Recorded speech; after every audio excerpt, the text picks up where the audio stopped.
हम बतावा तानी जज साहब।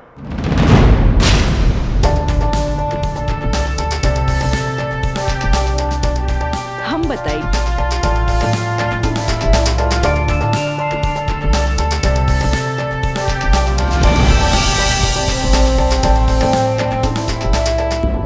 मिलॉर्ड, हम चाहेब कि ये केस हम खुद लड़ी।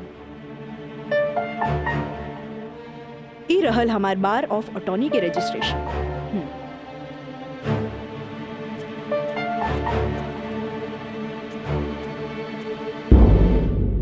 ओके, you can proceed. Thank you सर।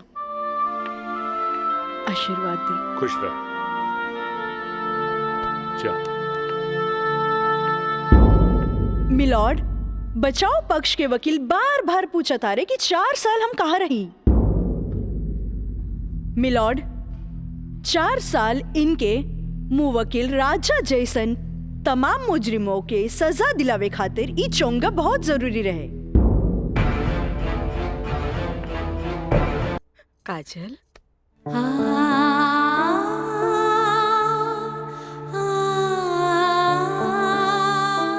अरे इतना रोवे के कोनो जरूरत नहीं खेबी।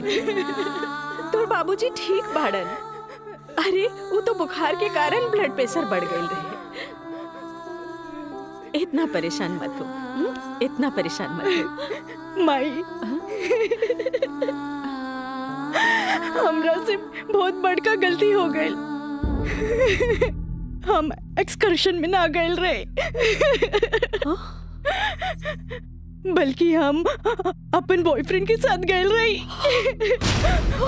और वो हमरा के दगा दे गए।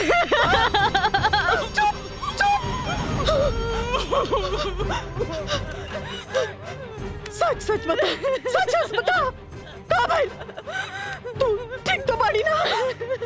तू ठीक तो बाड़ी ना? हम ठीक तो ना बानी माई। माई, तू हमरा के एक वचन दे कि तू हमरा से दोबारा कुछ ना पूछबे। बाजार। हेलो काजल। हाय, एक सेकंड। चलो लोगिन फैन, मैदाने में अब देखल जाई। हाँ हाँ, चला चला। राज, तोहरा हम कैसन लड़की दिखत बानी? शरीफ, अच्छी लड़की। गलत। तोहरा जैसन लड़का खातिर हम एक बहुत ही बदमाश लड़की बानी। अच्छा ई बतावा, टोकरी भर फूल भेजे के का मतलब रहे? मतलब ई की दोस्ती और ई प्यार के फूल ह, एकरा मुरझाए मत दिया। ए काजल, अपना दिल में हमेशा दोस्ती और ई प्यार ला जगह बनैले रहियो। ई जन्नत में बनेला, एक एक कबो बिखरे मत दिया। रिश्ता जन्नत में बनेला, बिखरे मत दिया। देखा राज, अब तक हम तोहार हर छेड़खानी के नजरअंदाज करत रही, लेकिन अब टोकरी भर गुलाब के फूल भेज के अपन अमेरिकी दोस्त जमावे लगला। तोहरा पता नहीं कि हमार बाबूजी कोर्ट में पेशकार बाड़े और उनका वास्ता रात दिन गुंडा मवाली और पुलिस से होत रहेला। और ई भी जानला वो गुस्सेल भी जरूरत से ज्यादा बाड़े। वो तो हम तारा के देखते बुझ गल रनिया। वो थोड़ा सा हम तारा प्यार मोहब्बत का दिखा देनी, तू तो हमरा के गुंडा मवाली के लाइने में खड़ा कर देलू। देखा, हमरा ना चाहिए ऐसन प्यार व्यार जेकरा खातिर हम अपन सहेली के बीच में मजाक बन जाई। बड़ा खिसियाइल बिया, पट्टे वाला तो नइखे बुझात, पर हमरा भी तो उहे के पटावे में मजा आवेला जो ना पटे वाला होखे। पेशकार साहब। अरे मिथिलेश, बैठा बेटा। Thank you. पेशकार साहब, हाईली फाइल अगला हफ्ता के हर केस के तारीख पूरा ब्यौरा के साथ तैयार कर देनी है। वाह वाह, एगो साइंस के स्टूडेंट होके तू सिविल कोर्ट ज्वाइन केला, हमार फाइलो तैयार कर देला जी। मिथिलेश, जब से तू यहाँ पर ज्वाइन कैला हमार कुल काम आसान हो गया। एगो बात कही सर, हाँ, रउआ अखिलेश आ हम मिथिलेश, राउर काम के तो डंका बजिए रहल बा। अब हमरो तो कुछ सेवा करे दी। जानी ले, एमे हमरे फायदा बा। एगो क्लर्क होके हमरा फ्री में पेशकार के अनुभव मिल रहल बा। आज ही फाइल तैयार करे में तो तोहरा पूरा दिन लग गेल होई। चला, कोनो बात ना, यहाँ से सीधे घर चले के खूब बढ़िया नाश्ता करेंगे। आवा। पेशकार साहब, ये हमरो कहे के रहे कि आज रउवे साथे घर चलब। अच्छा। असल में काजल के एग्जाम नजदीक बा, हाँ। से उनका खातिर कुछ नोट्स तैयार कर ले बानी, जे दे भी देव। अच्छा अच्छा अच्छा, तो यही से काजल के फोन आए रहे कि आज लिट्टी चोखा बनौले बानी। मिथिलेश बाबू के भी साथे ले ले आई है। जी। ठीक बा, चला चलिए।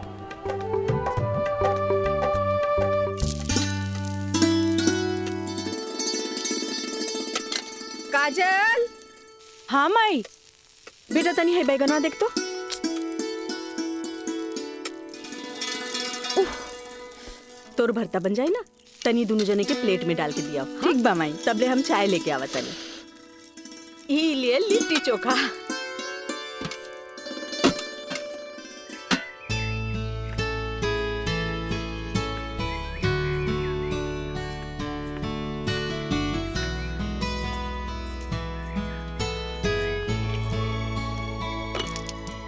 का काजल, कैसन बारू? हम ठीक बानी। नोट्स लेनी की ना? अरे कैसे ना लेती, तहरा हाथ के पंजाबियन के भी फेल करे वाला बैंगन भरता जी खाए के रहे। ठीक कहला मिथिलेश, अपने काजल के हाथ के बनावल भरता के कारण ही सगरो रिश्तेदार के आवन जावन लागल रहेला जी। वरना ये मोबाइल ते रिश्ता नाता के अलगे ही कर देला सर। जी बिल्कुल सही कहनी। काजल, हाई ला अपन नोट्स। हमार अंदाजा है कम से कम इमे से 2-3 सवाल तो जरूर आई। अरे खा भी मिथिलेश, लिट्टी ठंडा हो जात बा। जी। अब ऐसे भी 2 दिन तक ले तई नोट्स के हाथ लगाए वाला नहीं की, काहे कि 2 दिन के बाद फ्रेंडशिप डे जौन आ रहल बा। हाँ। रउआ का समझा फ्रेंडशिप डे? दे 300 रुपया। 300 रुपया? अरे काजल के फ्रेंडशिप बैंड खरीदे के बा। है और चढ़ाओ अपना बेटी के माथा पर है फ्रेंडशिप डे। काहे ना कोनो बड़ी सेठ से बियाह कर ले लो। अरे करम में तो पेशकार लिखल रहे, तका करती। है? काम आई। हमार बाबूजी की कम समझे लो, मजिस्ट्रेट तो आइला जाइला, बाकी हमार बाबूजी की तो सारा जिला जवार जानेला। का मिथिलेश बाबू? हाँ हाँ बिल्कुल ठीक कह लो। ये दोस्ती हम नहीं तोड़ेंगे, तोड़ेंगे दम मगर तेरा साथ ना छोड़ेंगे।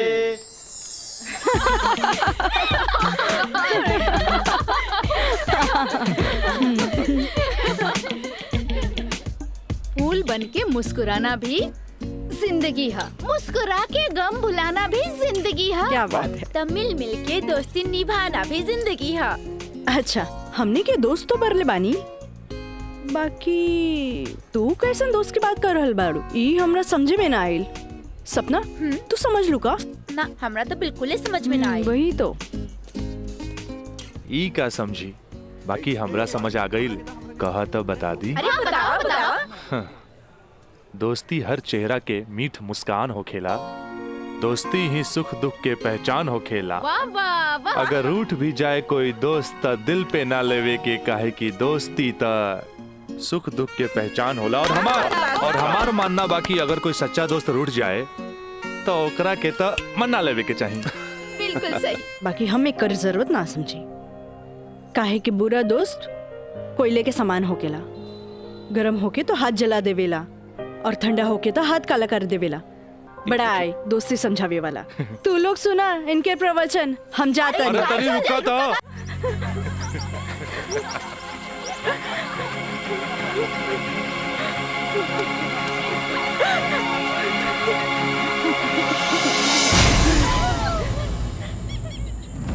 ये काजल, तोरा परेशान होके के जरूरत नहीं खे।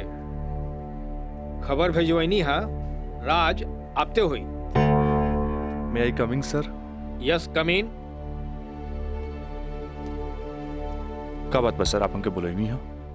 हाँ, ई का सुनतानी हम हो, तोरा जैसे स्टूडेंट के वजह से ही कॉलेज के बदनामी हो जाला। को एजुकेशन के मतलब ही ना है कि कॉलेज में कोई लड़का लड़की के छेड़खानी करे। लेकिन सर हम कुछ ना सुनने के चाहता नहीं। अब कोई ना कोई स्ट्रिक्ट डिसीजन हमरा लेवे के पड़ी। ठीक बा काजल, तू जा सकेलू। जी सर, थैंक यू। लेकिन सर हम ऐसा क्या कर देनी है कि काजल आपके लगे हमारी शिकायत लेके आ गई है? शुक्र मनावा कि वो हमारा पास आ गईली। अगर पुलिस के पास जईती त सीधे अरेस्ट हो जाता। बुझला, आजकल ऐसा कानून आ गइल बा कि एकरा में बेलो ना मिलेला, सीधे जेल होखेला। बाकी सर वहाँ और भी तो लड़का लेके रहे। हाँ, अरे ये तो हम कहे के चाहत नहीं तोहरा। और भी लड़की रहे, यह लड़की के छेड़े के का जरूरत रहे? वो पेशकार के बेटी के मामला बढ़ जाई त का होई? तोहर बाबूजी के हम काम मुंह दिखैती। आइंदा ख्याल रखी है, तू जा सकेला। ठीक बा सर, थैंक यू। मयंक भाई, बहुत टाइम लगिल प्रिंसिपल के यहाँ। अरे तो आबते हो है ना। का बात भइल? बड़ा टाइम लागत दला। कहत रहले हाँ, ऐसन के काहे पटावेला जौन शिकायत लेके आवे, ऐसन के पटावा जौन शिकायत ना करे। तो प्रिंसिपल साहब गलत का कहत बड़ा? पता ना काजल में का देख लेले बड़ा कि वही के पीछे भागा जात बड़ा। तोहनी के ना बुझाई, हमरा ओकरे पटावे में मजा आवेला जौना के पटावल मुश्किल बा।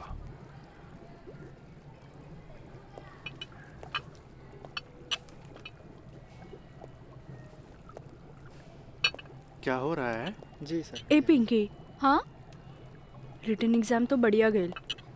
बाकी लागत है कि प्रैक्टिकल तो हमरा ले डूबी। हमरा तो बहुत बढ़िया बा। बस एकरा में से नापे के बा और एमे लिख लेवे के बा। अच्छा बतावा, का करी? इसमें का डाली? एकरा में ई एसिड डाला। ये? हाँ पक्का? हाँ।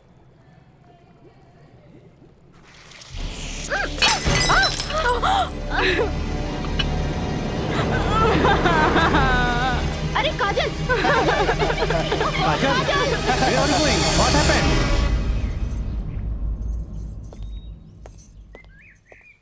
प्रणाम माँ जी। प्रणाम, बैठा। अकेले पेशकार साहब कहाँ रह गइलन? उहे बतावे के बा जे आज उनका कचहरी में देर होखी। अच्छा अच्छा। काजल के आज प्रैक्टिकल के आखिरी एग्जाम रहे। से पूछे के बा कि एग्जाम कैसन गईल। अब देखा बहले तो ऐली ना, कैसन जाए का जाए कुछ समझ में नहीं ख्यावत। अभी औते हुई ई देखा। अरे का? अरे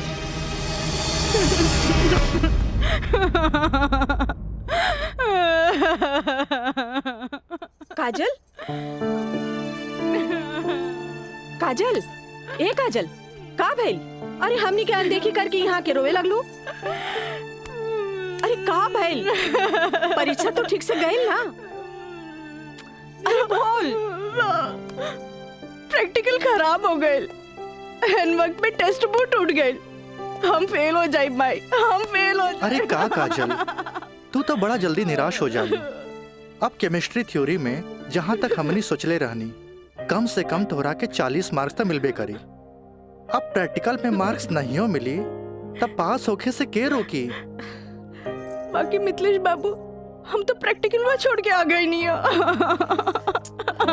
अरे तो का भइल? इन्विजिलेटर 0 ही दिहन ना। इतना हदीर काहे होत बारू? हाँ, एग्जामिनर अगर एकरा के इशू बना ले, अब माइनस मार्किंग करें, तब बे फेल होए के बात हो सकेला। अरे तो रो रो के हलकान भैला से का पास हो जेबू? ई देखा था, जा मुँह धो, भगवान सब ठीक करिए। जा। का ठीक करिए? अरे अब कहा होई कुछ समझ में नहीं ख्याल, कुछ ना बुझाता हमरा के। माँ जी, अब रहुआ परेशान मत होई। एकर थ्योरी पेपर बहुते बढ़िया गईल हा। अरे तो तुहार गाइडेंस रहे तबे ना। अरे साइंस के स्टूडेंट रही त गाइड कर देनी, एमे का। ता ठीक बा, अब तू ही समझावा ओकरा के। ठीक है। आई लघु हो जा चुप। भैया एक सैंडविच लाइए। हाँ हाँ ले।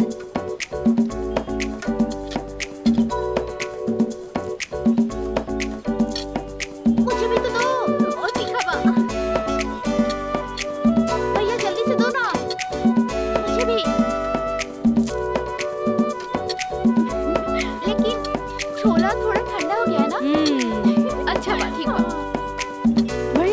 दा, अब हमरा के ना चाहिए बस। अरे खाना यार, कहे अभी से एग्जाम में फेल हो गए का?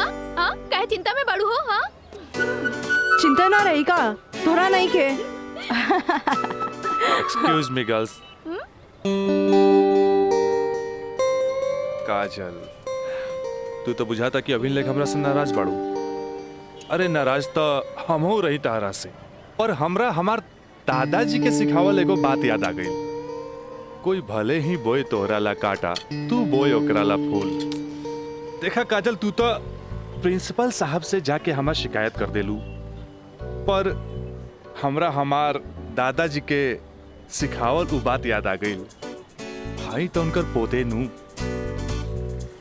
हम जकरा चाहिए नू ओकर पूरा ख्याल रखीले, है ना? देखा है ने, और ये बात के पता तोरा बड़ा जल्दी लग जाई, बुझाइल?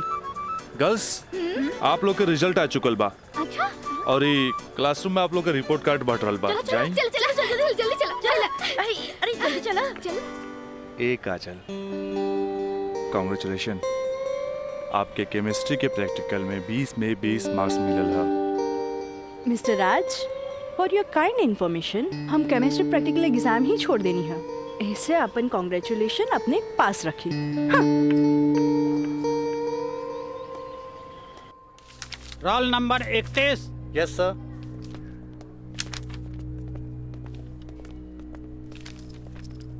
Roll number 32। Thank you sir.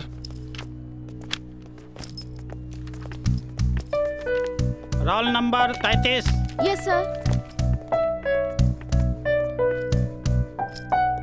Roll number 34। Yes sir.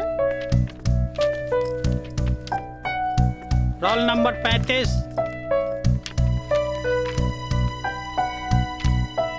Roll number 36।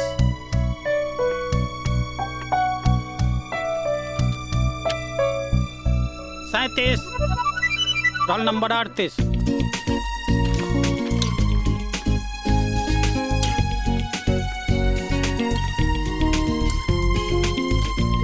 है ना? देखा है ने, और ये बात के पता तोरा बड़ा जल्दी लग जाए, बुझाइल? ए पिंकी पूजा, हाँ का ई देख ना, हमरा के सच में केमिस्ट्री प्रैक्टिकल में 20 में से 20 मिलल। ई जरूर राज के कारनामा है। काहे कि ये इन्विजिलेटर शर्मा जी ओकर बंगले पे तो ठहरल रहलन। ओह हाय मैं मर जावा। अगर तोहरा जगह पे हम रहती ना तो राजा के तो रानी बन जाती। जा बन जा। तारा के देख के ना एगो बात याद आ गई। इया कहे धिया धिया, धिया कहे चिया चिया। एक हुआ जौन तहरा पे जान छिड़केला, और एगो तू हा जौन एकरा के ठेंगा दिखावत हिया। अच्छा चला हम तो परीक्षा में पास हो गए नी, ये हमरा खातिर बहुत बड़ा बात बा। पापा देखिए तो बहुत खुश हो जाइए है। हाँ चला।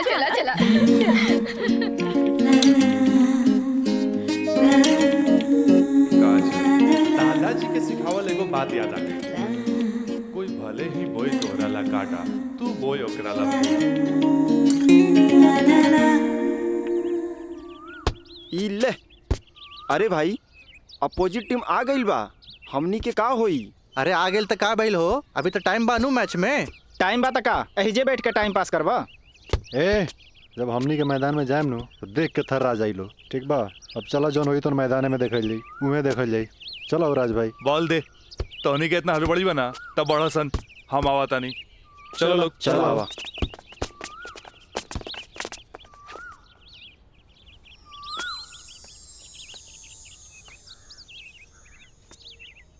सुनो,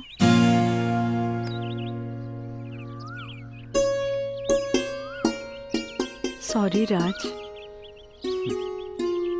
हम तोहरा के गलत समझनी, लेकिन तू तो सच में दिल के राजा बाड़ा। और तू ये राजा के दिल के रानी। ए काजल, हम तारा के बहुत चाहेनी। Thanks for chemistry practical marks. WhatsApp number मिली का? व्हाट्सएप? हाँ ठीक बा, ले ली। 8291 71 7752। 8291 717752।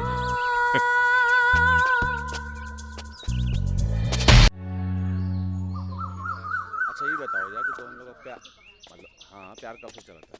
अरे काजल बताओ ना। बाय। काजल, हम दोनों एक दूसरा से प्यार करेले, फिर भी तू हमरा से दूरी बना के काहे रहेलू? राज, हम कोनो ऐसन वैसन लड़की ना है। जब तक शादी ना होखे तब तक हमने की दूरी बनौले रखे के चाहिए। गुड, तहारी ये आदा हमरा के निक लागेला। हैने सुना? हाँ? देखा राज, तू हमार कोनो फायदा ना उठा पाई बा। एक मिनट, हम आओ तनी।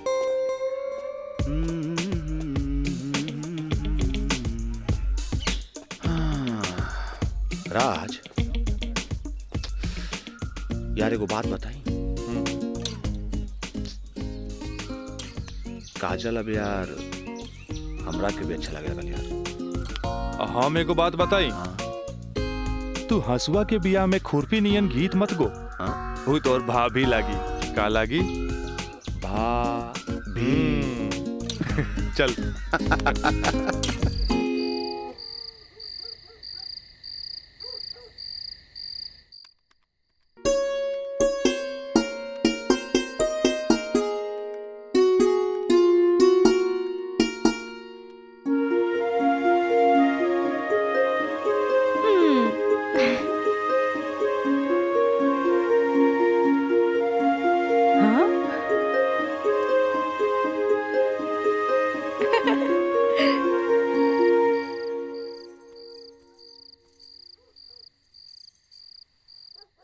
घर के सब काम निपटा ले लू? हाँ। ब्लड प्रेशर के ई लोसर एज खात खात रउआ के सालन बीत गए। अरे एक बेर डॉक्टर से पूछ लेती कहीं गोलियां तो ना चेंज करे के बा। एकर साइड इफेक्ट भी होला। एक बेर हमार बाबूजी के पैर ऐसे ही सूज गए रहे। जब गोली चेंज भेल तो एकदम ही ठीक हो गए। तू हमार कितना ख्याल रखेलू? अच्छा ये बतावा, तू अपन थायराइड के गोली खा लू कि ना? अरे कहाँ खाइला, 3 दिन से तो वो खत्म हो गई बा।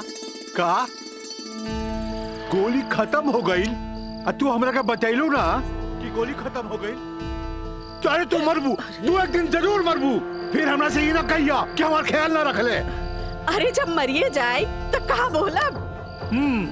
तब तू का चाहेलू? हम जिए थे जी मर जाएं? हैं? दहाइला, आज के बाद हम हो दवाई ना खाई। राउर पारा चढ़ गई। हाँ? तलवा के लहर माथा पर चढ़ गई। अरे तलवा के लहर माथा पर ना चढ़ी तो क्या हुई? तू दवाई ना खाईबू तब बिस्तर पकड़बू। फिर घर के चूल्हा चौका घर बाहर के देखी? अरे हमरा तो कचहरी के काम से फुर्सते ना मिलेला। फिर बैठ के तुम्हारी सेवा के करी? अरे के करे कहा था सेवा? मत करब, मरे दे, मत ले बापन कचहरी से छुट्टी। तू तो यही चाहता रू कि समाज हमरा के रनवा बन के फिरत देखत रहे। हे भगवान माफ करी हमरा के। अरे तू हमरा के माफ करा। जाई। अब हमरा कोनो जुगाड़ कर लेके पड़ी। काजल। हाँ काजल के माथा चाटी। काजल, काजल जी का करता रू? पढ़ाई करत रही, वो इंटरनेट से कुछ नोट्स लेत रही। ठीक है काजल, तो क्या हमार क्रिया आज से तो हाथ ड्यूटी है कि तू अपना माई के रोज भोरे भोरे थायराइड के गोली देबू। अरे वो तक खुद मरी है और हमने सबके भी मार दी है। कॉलेज जायलू ना? जी बाबूजी, लाइब्रेरी में पढ़ाई खातिर कल संडे है, फिर भी हम जाए। ठीक ना बाबूजी? Good, very good. ऐसा ही पढ़े के चाहिए, तब तरक्की कर।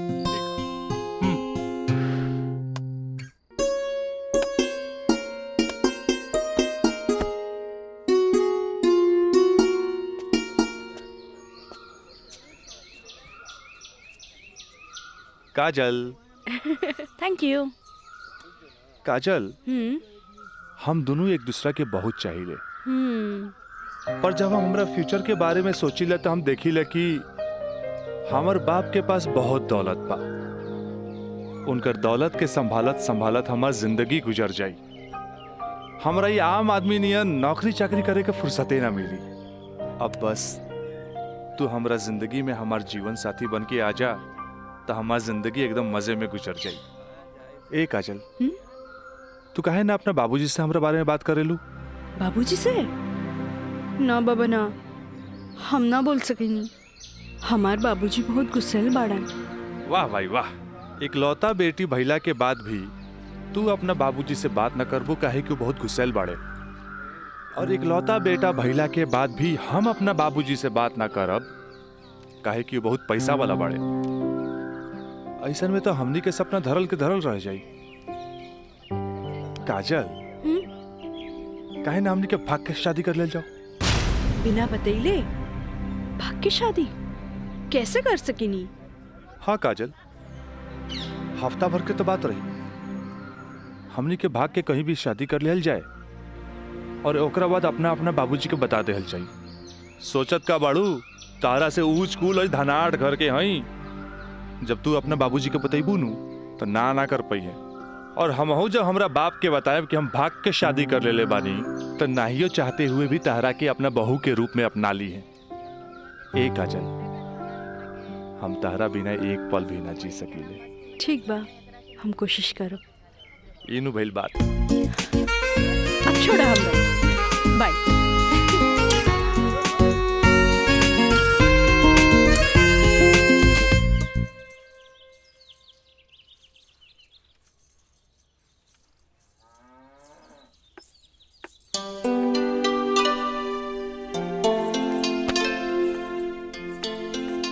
काम आई तोहरा से आराम नहीं के होत का? जब देखा काम का सिर्फ काम ही करबू।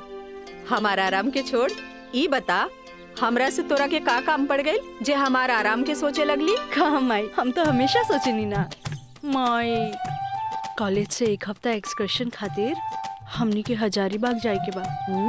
हम डैडी से ये बात नहीं के बोल सकत, परमिशन दिला दे ना माई प्लीज। हमरा के मजौवा के समझ ले ली का? हाँ, अरे हमहू ग्रेजुएट बानी, ई होली में तोरा के कौन कॉलेज लेके जाता?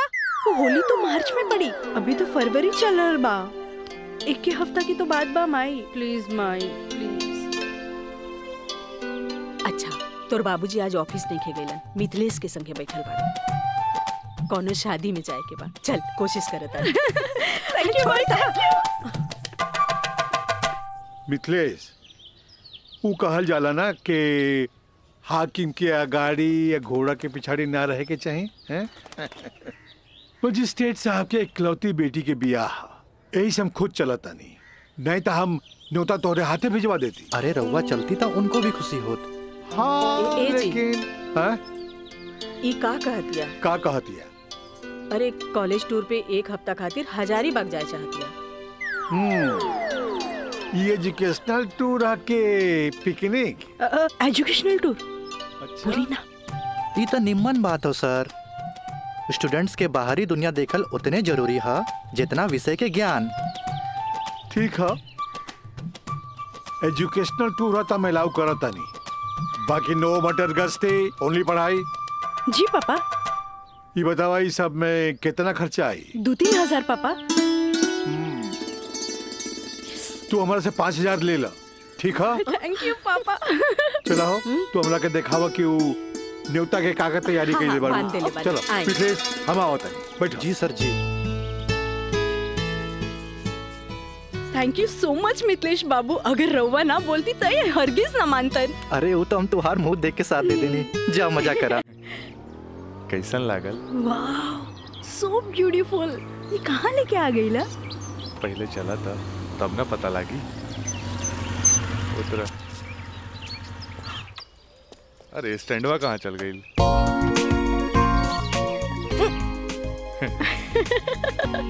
बड़ा धांसू सजीले बा। हाँ चला चली। आता था। कहाँ जाए के है? इधर। हाँ, इधर जगह तो बड़ा झकास बा। का यार राज, कब से हम तुम्हारे इंतजार करत बनी, इतना लेट कर दला तू? मयंक, राज, मयंक यहाँ? हाँ, एकरा पहले भेज देनी। इस सारा जे तामझाम बा, इस सब के अरेंजमेंट के करी। यार तो हम लोग का शादी खातिर एक विद्वान पंडित से बात कर ले बानी, और देखा तोहनी के आराम खातिर यहाँ सारा साधन सुविधा मौजूद बा। और हाँ, हनीमून खातिर स्वीट रूम भी बुक कर ले बानी।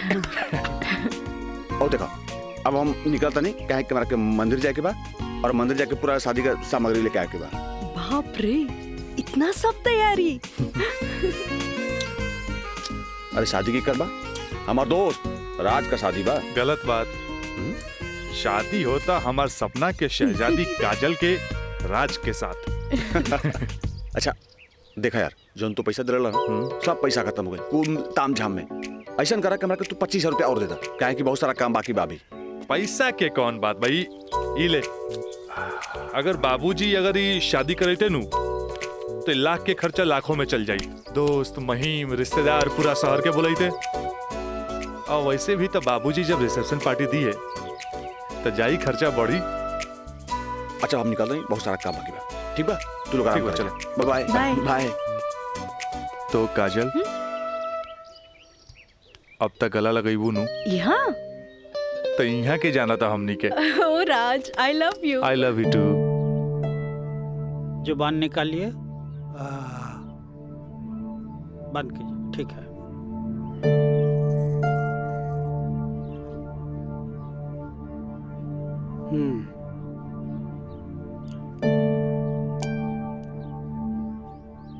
सांस लीजिए और जोर से।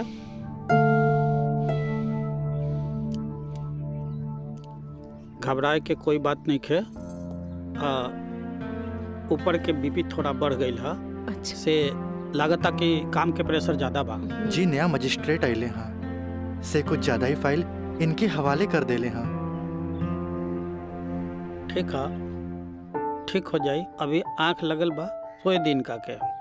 और हाँ, पानी पियावल करी, काहे कि पानी पियला से पेशाब यानी यूरिन पास हुई तो रिलैक्स हुई है। जी जी बाकी दवा वही चली। जी ठीक बा? डॉक्टर साहब। जी।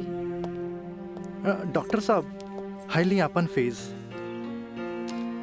ई का करतानी, जे आदमी पेशकारी में हमरा से कहियो फीस ना ले ले, उनका से हम फीस ली रह दी। डॉक्टर साहब थैंक यू, थैंक यू। प्रणाम डॉक्टर साहब।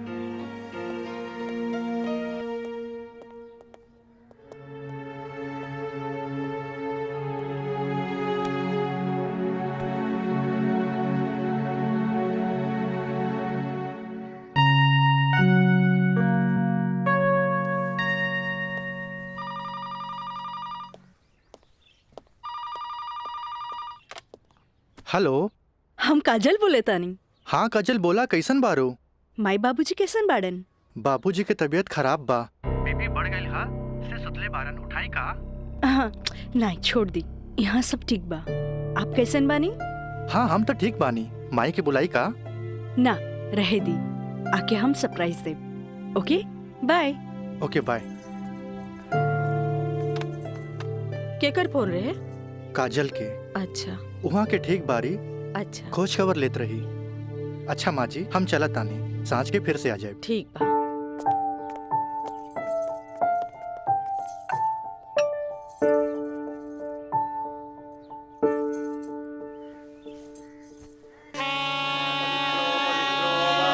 पवित्रो पवित्रो मसि पवित्रो धूर्तमसि एवं ओम मसि ओम ओम ओम पवित्र पवित्राः केशवाय माधवाय सर्वेश्वराय अपितु स्वाहा तत्पुरुषाय स्वाहा ओम नमः स्वदन्ताय सहस्राक्षाय सहस्रपदे पूर्वशे पवित्रमशे सर्वभूतमशे चन्द्रमशे वामाय ओम ओम ओम ओम बुधाय ओम पवित्रो वा पवित्राय नमः सावित्रे नमः पवित्रे नमः तत्पुरुषाय सर्वेश्वराय नमो नमः ऊर्ध्वमशे पवित्रमशे सर्वमशे ओमस्ते उत्तम पवित्रं तत्पुरुषाय ओम अंबिकाय अंबिके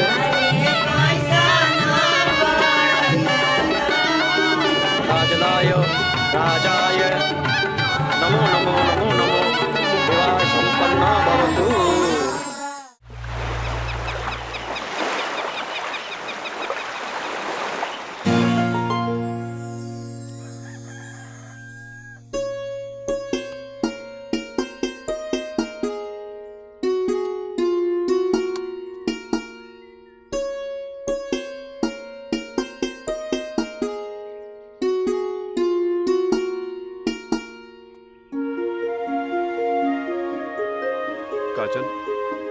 काजल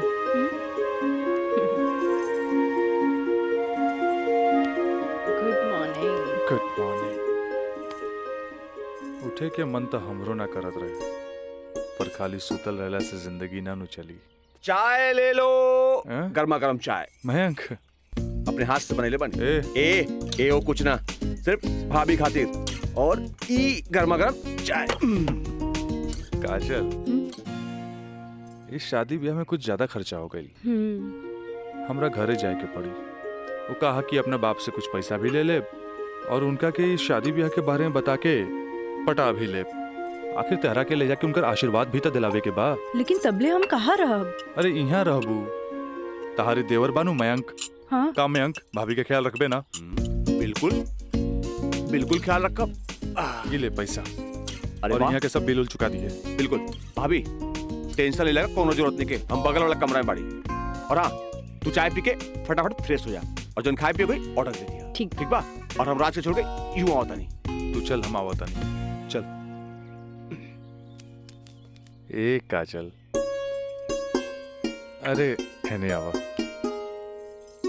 कल साझे लिख के तो बात बा, हम यूं गई नहीं यूं आई नहीं। और वैसे भी अब तहरा बिना हमार मन कहा लागी। अब जाई भी और जल्दी आई। ठीक बा।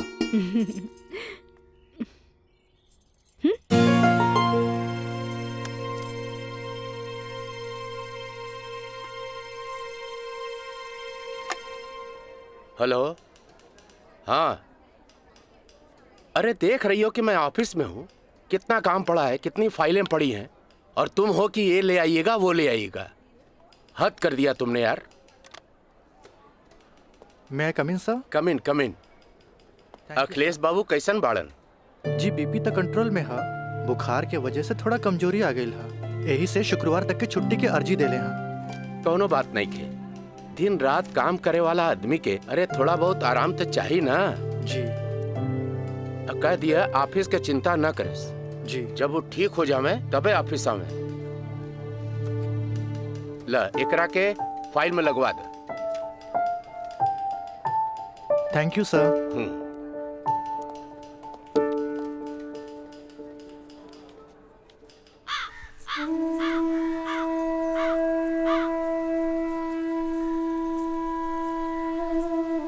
अरे भाभी, आइए बेटी। भाभी, क्या बात बा? बड़ा परेशान लागत बानी। हम राज के फोन लगा लगा के थक गई नहीं। कभी डेड टोन मिले तो कभी आउट ऑफ कवरेज एरिया। तोरा पास उनकर कोनो लैंडलाइन नंबर बा? ना भाभी, और हम उनका दूर नंबर पे फोन लगा के थक के हार के बैठ गई।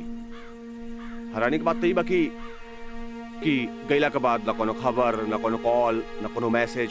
भाभी तू टेंशन मत ले, हम अपने को दोस्त के भेजले बानी और जैसे ही खबर मिला था सबसे पहले हम तोरा के बताई। ठीक बा, हम अपन कमरे में बानी। अरे भाभी, घबराए कोनो बात नहीं की, हम बानी ना।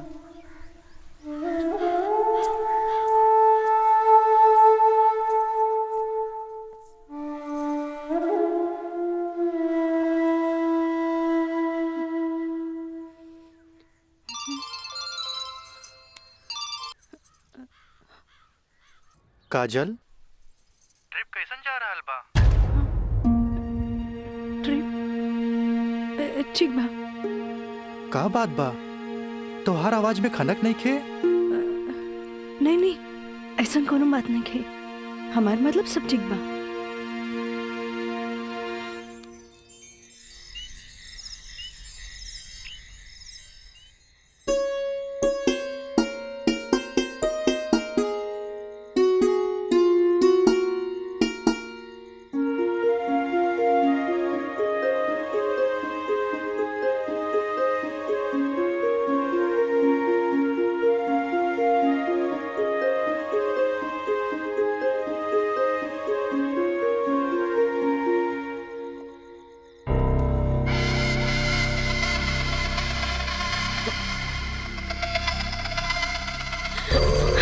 देवर जी, मयंक, ये क्या बदतमीजी है? चल जाइए यहाँ से, वरना राज के बता दे।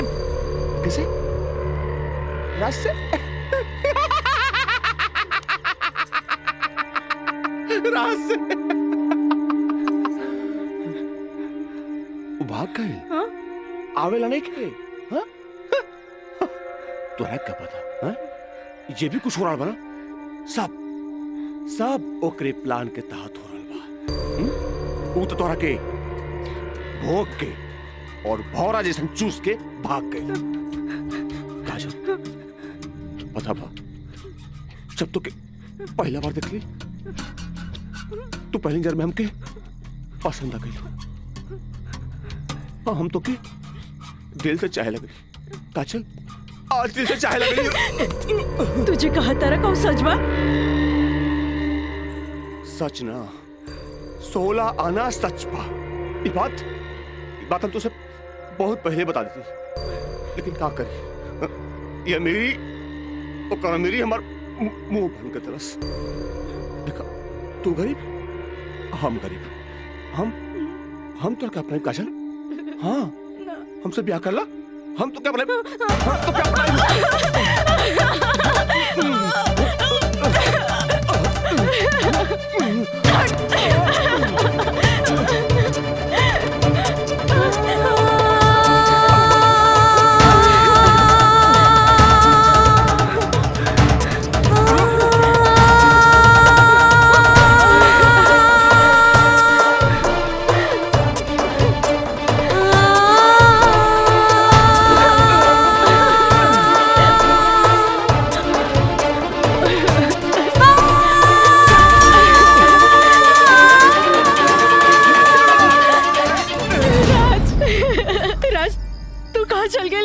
छोड़ के महंग तो और काजल के बर्बाद करेगी चाहत रहे।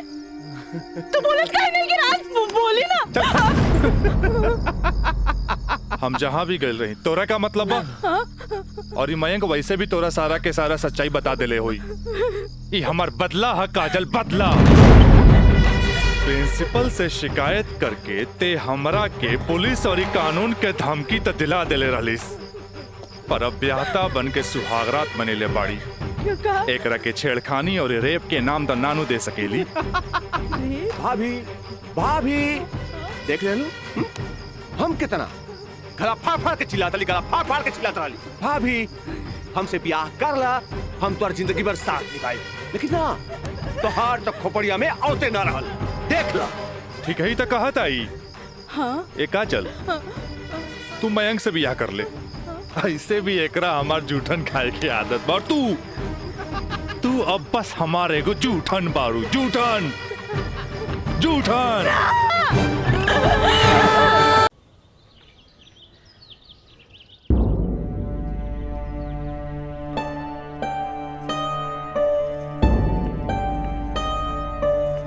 काजल काजल कहाँ भइल माई बाबूजी के?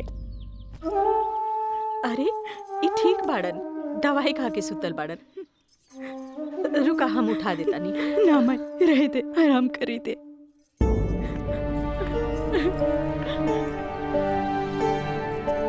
काजल का भइल सर? सर का भइल?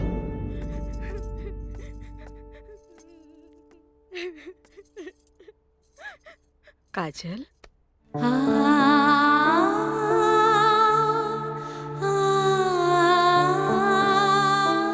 अरे इतना रोवे की कोनो जरूरत नहीं खेबी।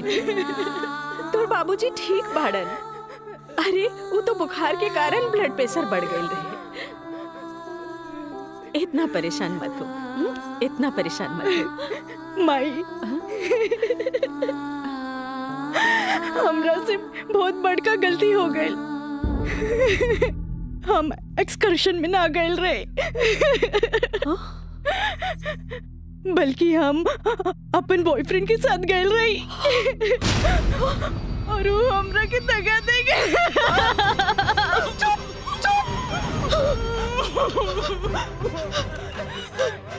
सच सच बता, सच सच बता। का भाई तू ठीक तो बाड़ी ना? तू ठीक तो बाड़ी ना? हम ठीक तो ना बानी माई। माई तू हमरा के एक वचन दे कि तू हमरा से दोबारा कुछ ना पूछबे। जो भाई बहुत गलत भाई, बाकी हम अपने आप के ठीक कर ले माई, अपने आप। काजल,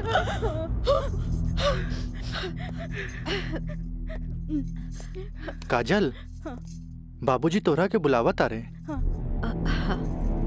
चलो।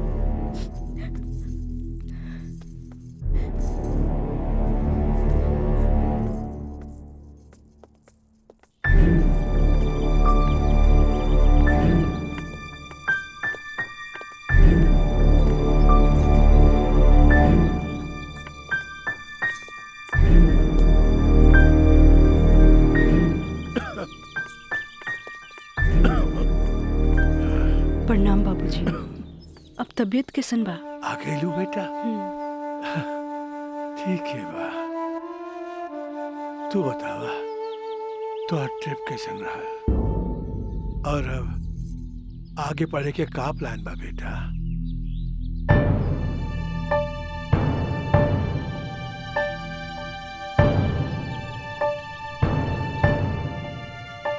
बतैलू ना बेटा? पापा, हम वो साइंस ना पढ़ के लॉ पढ़े के चाहता नहीं। तो ओकरा में का बात है बेटा? विषय कोनो खराब ना होखेला, पर जरूरत है तो ओकरा में अच्छा करे के। अगर तू लॉ ज्वाइन करे के चाहता रहो तो लॉ ज्वाइन कर ला।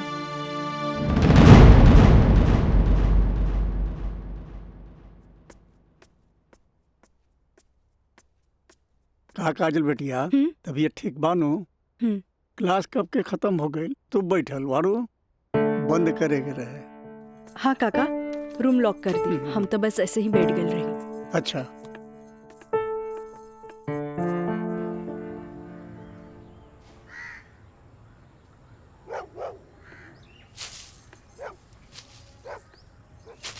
काका,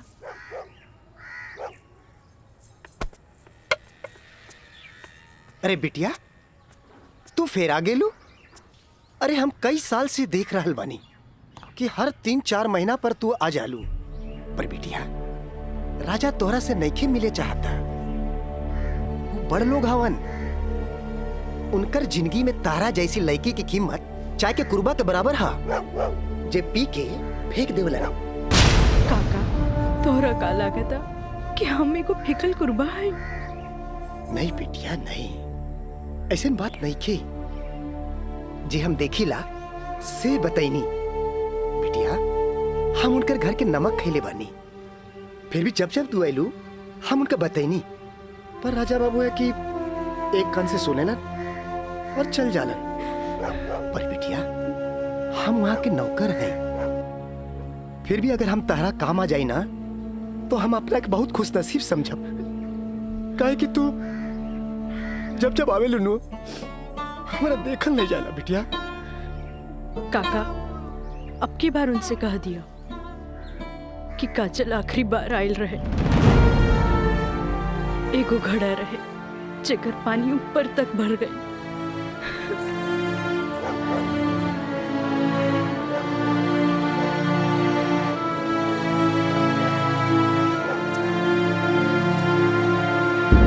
मैडम जी, ये कुछ बिल है, कारपेंटर बिल है, ये टेलीफोन बिल है, और ये लाइट बिल है, और कुछ वगैरह वगैरह काफी बिल है, आप देख लीजिए। माँ, ये मैनेजर साहब तारा के महीना भर के बिल और खर्चा के हिसाब दे देले। अब तू उठबू, उठ के जईबू, अलमीरा खोलबू, चेक निकलबू, फेना के बैठबू, तब साइन करबू। हमरा माई के कितना काम करे के पड़ी। यही ला हम सोचने की काहे ना चेकबुक वाले के हम ही आ जाई। नीमन कैला।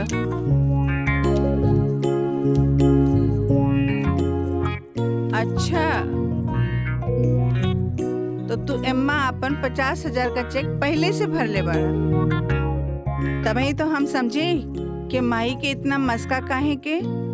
माई, अब तू ही बताओ कि इतना अमीर बाप के लड़का हई तो दोस्त महिन के टाइम टू टाइम पे पार्टी तो देहे के न पड़ी।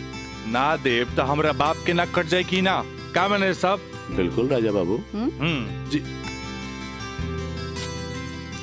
ले अपन बाप का ना कोच कर। इनू भाई हमरा दुनिया के सबसे बेस्ट माई वाला बात। Love you Mai. मैनेजर साहब। जी मैडम। इस सब रसीद आप एक साथ पूरा बिल कह के हमरा के दें, हम एक गो चेक काट देते हैं। जी मैडम। ठीक है। जी मैडम। हमरा ई बात के बहुत खुशी बा कि रउआ लोग हमार ग्लोबल कंपनी में इन्वेस्टमेंट करे के चाहता नहीं। ये हमरा खातिर बड़ खुशी के बात बा। बाकी हमरा भी कुछ देखे के चाहिए ना कि हम दिन दुगना रात चौगुना करके रउआ लोग के पैसा लौटा दे ताकि मार्केट में हमार साख बनल रहे। Of course. Excuse me gentleman. बाबूजी। हाँ। आप हमरा से वादा कैले रहनी कि आप हमरा नया कार किन के देब। अब हम खटारा हम ना चलाएं, बुझाइल नु? I want new car, okay? Yes, Raja is right. I am witness, okay? I will buy car for you. Thank you, sir. हम चलता नहीं बाबूजी। तो ठीक बा, रउए कार खरीदा दे। बाकी राउर कार की खर्चा कंपनी के इन्वेस्टमेंट पे दिखावल जाए। Okay, thanks. जेपी साहब, आपका बेटा तो हीरो लगता है। आखिर बेटा के करा हमरे नु। अरे यही तो उम्र में ऐश करे के।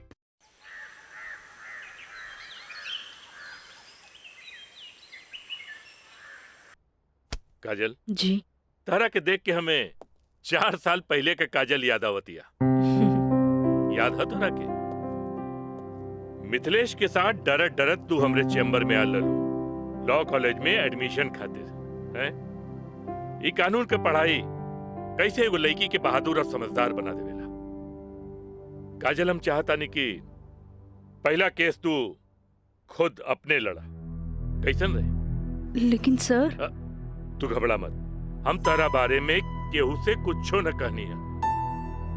देखा ये वकील लोग अपने क्लाइंट का सीक्रेसी अपने साथे चिता में ले जाला। बैठा।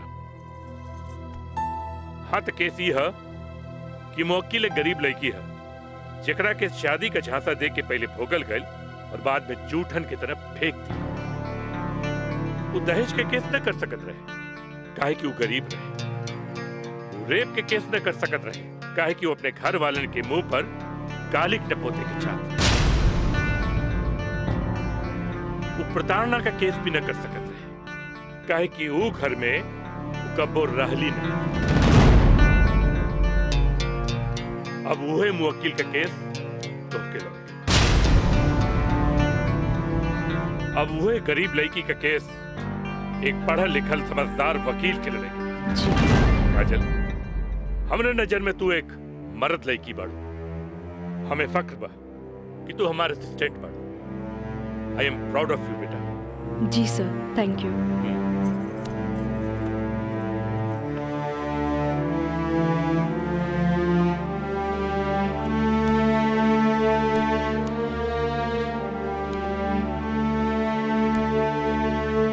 बाबूजी,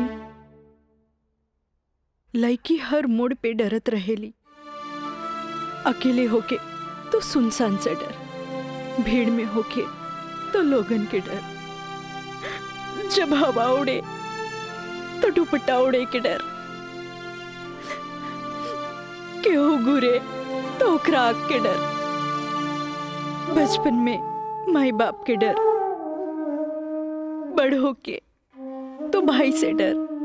सिर्फ डरत रहेली, तब तक डरत रहेली जब तक ओकरा जीवन साथी ना मिल जाए। और हमार जीवन साथी तो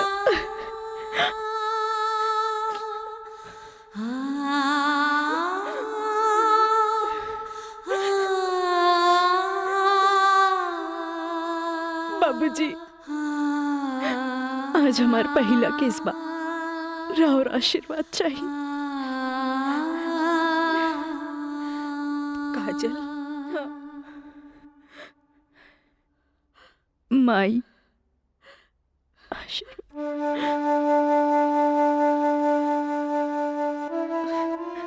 तोहरा के वचन तो हम दे चुकल बानी, कुछ ना पूछेगे। बाकी जौन काम में तू लगल बाड़ हमारा आशीर्वाद बा तोरा के कामयाबी हासिल हो। चल।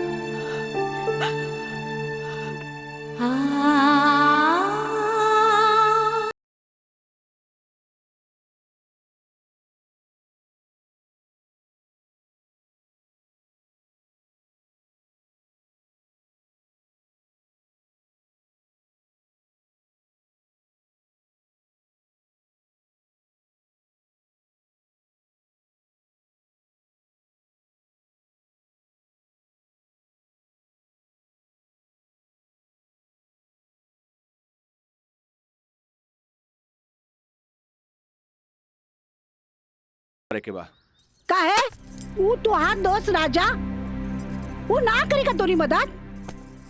भाई अब हमारा के केहू को मदद की जरूरत नहीं की, खुद नौकरी करेगा, कमाए के बा, कुछ बने के बा। यही तो हम कहा था नहीं, उम्मीद हो चलल नौकरी ना करबे तो कौन बाप अपन छोकरी तोरा से ब्याही। हमरा का हमार जिंदगी के का आज है कल ना रहे। फिर बहुत हो गया भाई, चल पैसा दे पैसा। तोरा से मुंह लगाए बेकार है। पैसा पैसा पैसा। हाँ हाँ दे। देता नहीं।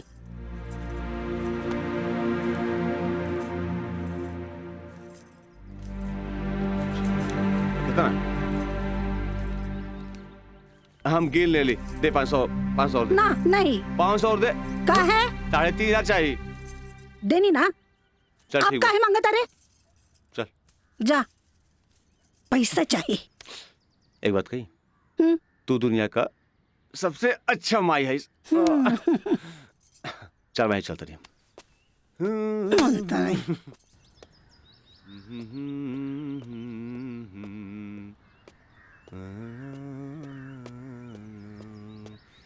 मयंक,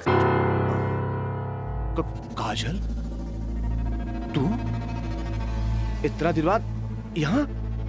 हमरा तोरा से कुछ बात करे के बा। चलो कर बेटा। यहाँ ना, चलो कॉफी डे में बैठल जाए। Coffee day? अरे सोचा मत, हम पियाई कॉफी तोरा। चलो ठीक। चलो।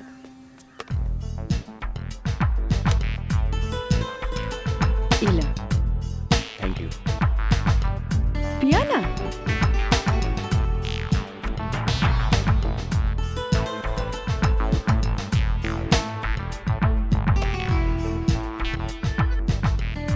काजल, आज तोरा के यहाँ देख के बहुत अच्छा लगा था। और एक बार बताई, पिछले 4 साल में कौनो ऐसा दिन ना गुजरल, कौनो ऐसा पल ना गुजरल जिसमें तुके याद ना कैलो। अच्छा कुछ छोड़ा, ये बताओ कि आज हमार कैसे याद होगी?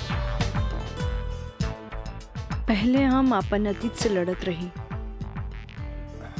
लेकिन अब हमरा लागता कि हमें सेटल हो जाए के चाहिए। बाकी तो ही बा कि के अपना ही हमरा के। अगर तुके प्रॉब्लम ना होके तो हम तोहरा के अपनाए। लेकिन हम गरीब हैं। अरे तो हम कौन अमीर बानी? हम तो गरीब बानी। हम और तू चाहिए तो अमीर हो सकत हैं। वो कैसे? हमार साथ दे के। जिंदगी भर साथ दे। ऐसे ना, प्रॉमिस करा। प्रॉमिस। चला। चला। हाँ।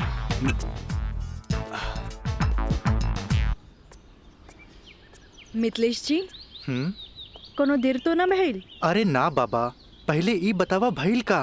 मयंक से साथ देवे की वादा ले लेनी है। अब तू अपन मिशन में कामयाब जरूर हो जाएगी। आगे देखी, लेट्स गो। सुनी, एगो बात कही, सब कुछ जानला के बाद भी आप हमें हेल्प करत हैं, ऐसे हम कबो ना भूल सके। पहले तो ना, पर अब सोचे लगनी है कि जिंदगी के हर लम्हा में आपकी जरूरत पड़ी। चल आप चली, तोरा घरे छोड़ दी।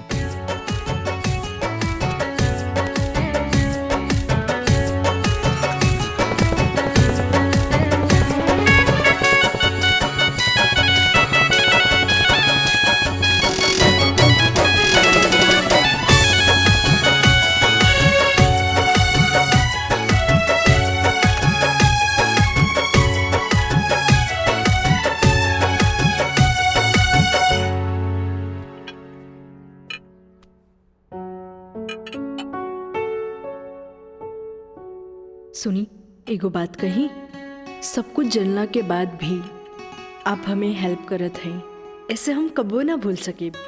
पहले तो ना, पर अब सोचे लगनी हा कि जिंदगी के हर लम्हा में आपके जरूरत पड़ी। खाना लगा दी? ना भोला, आज तक ऐसा ही पेट भरल है। आज ना खाई बपने? ना। ठीक बा।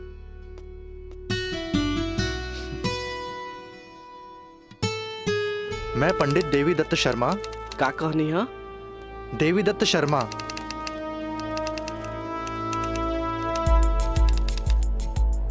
सत्रह मई के भाईल। अच्छा भैया तनी जल्दी करी, देर होता।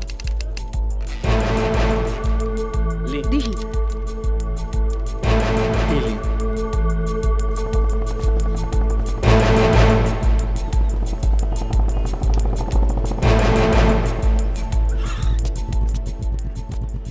आ गए नहीं टाइप करा के? जी। लाइन दस्तखत हम कर दी। एली।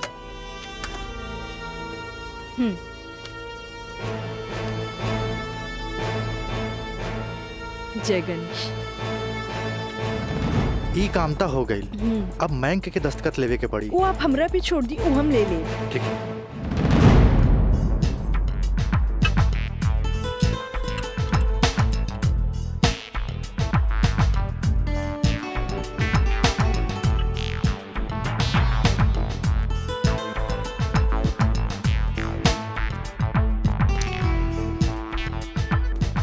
हेलो।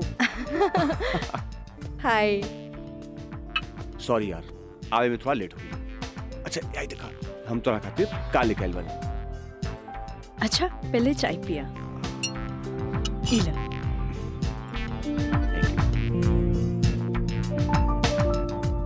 अंगूठी सोना के? हाँ। वो है इतना हल्का?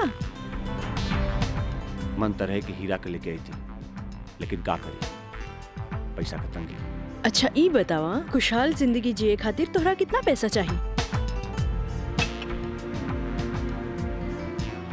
20 लाख। अगर हम तोहरा पूरी 50 लाख दी तो कैसन रही?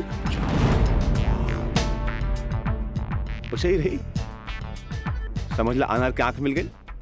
तो चला फटाफट ई पेपर पे साइन कर दे।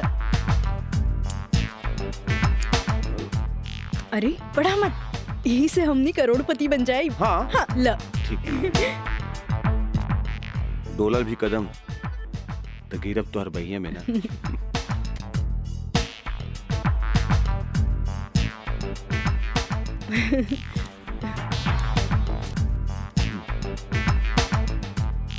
आज से हमनी का नया जिंदगी का शुरुआत। रोमांटिक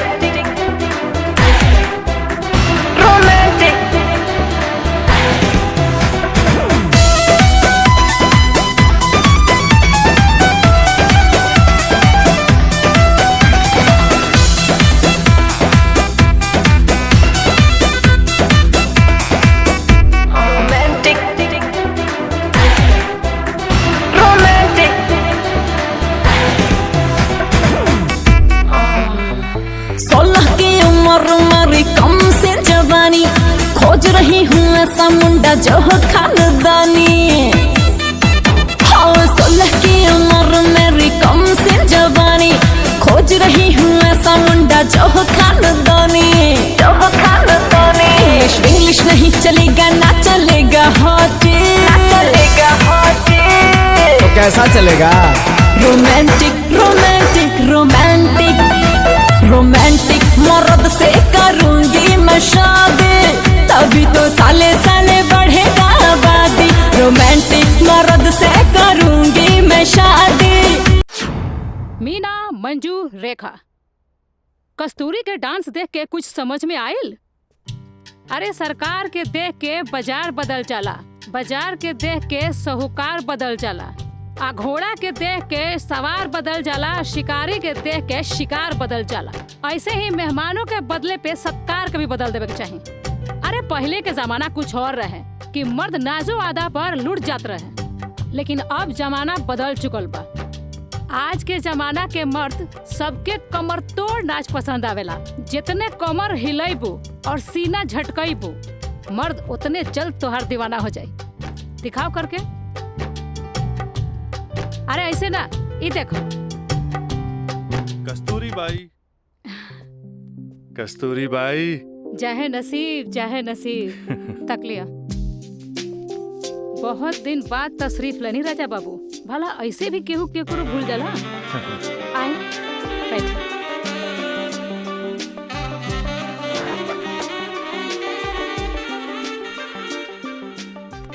ना कस्तूरी बाई, हम भुलाइल नहीं की।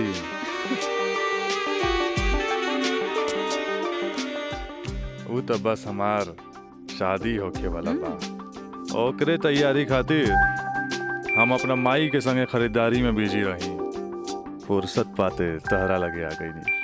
अच्छा एगो बात बतावा, कौनो बेहतरीन डांसर बा हमरा बियाह में नाचे खातिर? बानू एगो नया परिंदा बा।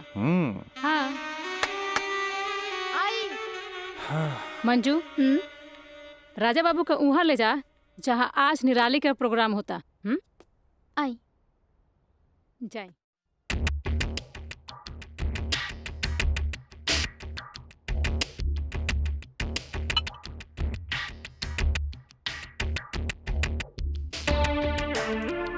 कस्तूरी, तार निराली हमरा बहुत पसंद आई। पसंद तो आ गल राजा बाबू, लेकिन ओकर रेट तनिक कड़क बा। पूरा 5 लाख लेतिया। लाख 2 लाख तो हम तारा पे ऐसे ही उड़ा दिला। तब 5 लाख कौन बड़का चीज बा? ओकरा से कह दिया हमारे बियाह में अगर उ कमर तोड़ नाच करी ना, हम ओकरा सोना ना जराओ हीरा के अंगूठी दे, उहो अपना तरफ से।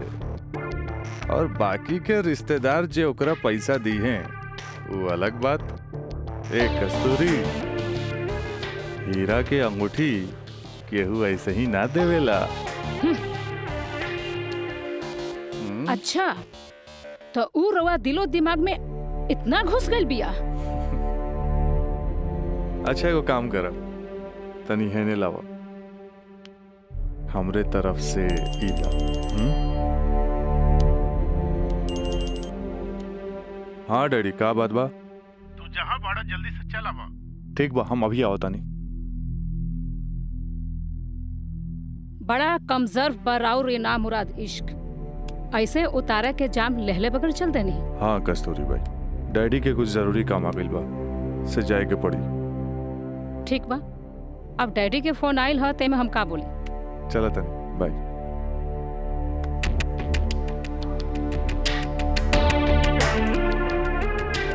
हीरा के अंगूठी तो दे गई, लेकिन तेरा दिल में गड़ल निराली के तीर निकाले के पड़े।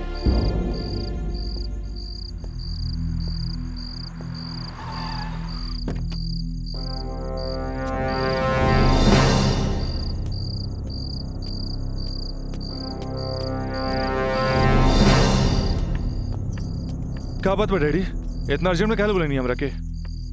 राजा, हाई हम का देखा तानी? कौन लेखी बिया काजल? अपना मुंह में करखा लगावे खातिर ओकरा से बियाह कर लेला और फिर ओकरा वही छोड़ के भागैला। अब वो अपना हक मांगतिया। बाबूजी, हम ऐसा कौनो लड़की के नहीं जानत। ए माई माई माई, देखा था इसको कैसे झूठा इल्जाम लगावता है हमरा ऊपर ही। राउर का दिमाग खराब हो गई बा। अरे जे हमरे लड़किया के ऊपर लांछन लगावत बानी। हमार दिमाग नहीं के खराब भाई। हाई देखा, हाई कोर्ट से नोटिस आइल बा। भगवाने बचावा सिखर के। लागत कि जगदम्बिका पाल के नाक कटिए के रही। केस नंबर 5078, काजल सिन्हा वल्द स्वर्गीय अखिलेश प्रसाद सिन्हा व राजा सिंह वल्द जगदम्बिका सिंह।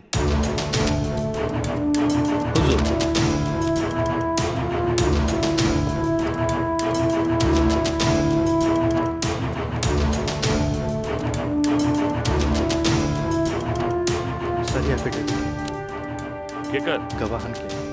अच्छा ठीक है, चल बेटा। मिलॉर्ड, असल में ये एक अमीर आदमी के प्रताड़ित करे वाला केस है। साथ में पढ़े वाला 2 बालिक दोस्त के आपन मर्जी से हम बिस्तर होए के केस। I object milord. हमार फाजिल दोस्त एकदम बेकार का बात कर रहल बड़न। सच्चाई तो यही है कि हमार मुवक्किल काजल का बिया राजा के साथे बाकायदा मंदिर में भैल रहे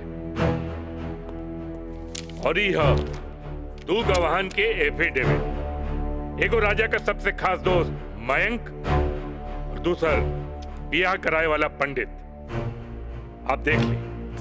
4 साल बाद हमार फाजिल दोस्त के मुवक्किल कहाँ रहले? सच्चाई तो ई बा जज साहब कि हमार मुवक्किल राजा के शादी रोक के रुपया ऐठे के एगो षड्यंत्र बा, षड्यंत्र। शादी? कैसन शादी? अरे राजा का शादी तो पहले ही हो चुकल बा। अगर दोबारा शादी भइल ना तो तोहार मुवक्किल जेल जाई, जेल। बस जज साहब बस, हमू इनका से यही पूछा तानी कि आखिर ये किस्सा 4 साल बाद ही काहे उठावल गई, बताई। हम बतावा तानी जज साहब।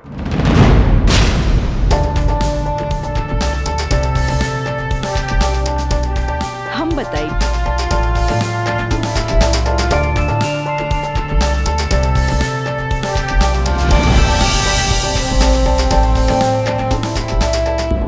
मिलॉर्ड, हम चाहे कि ये केस हम खुद लड़ी।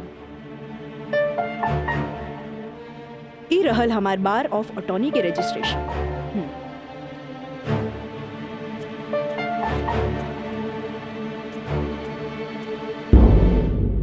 ओके, you can proceed. Thank you sir. आशीर्वाद दी। खुश रह। चल। मिलॉर्ड, बचाव पक्ष के वकील बार बार पूछा तारे कि 4 साल हम कहाँ रही। मिलॉर्ड, 4 साल इनके मुवक्किल राजा जैसन तमाम मुजरिमों के सजा दिलावे खातिर ई चोंगा बहुत जरूरी रहे।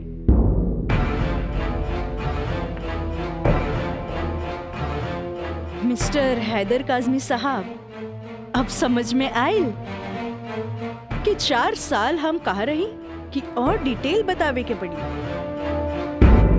तो मिलॉर्ड, हम केस के स्टडी खातिर हमरा के कुछ समय चाहिए। हाँ, कोर्ट इंस्ट्रक्ट करती है कि राजा की शादी रोक दी जाए जब तक कोर्ट का फैसला न हो जाए। बचाव पक्ष के वकील की रिक्वेस्ट पर यह कोर्ट मुअत्तिल की जाती है।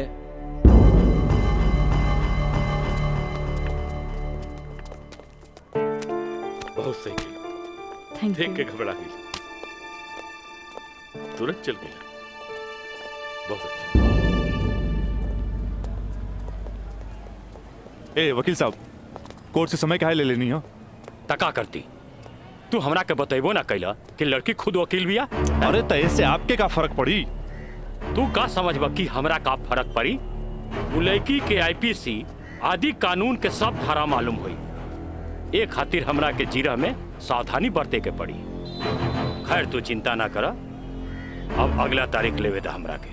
वकील साहब, अगला तारीख रहुआ जल्द से जल्द ले लिहल जाओ और रहुआ पैसा के चिंता एकदम न करब।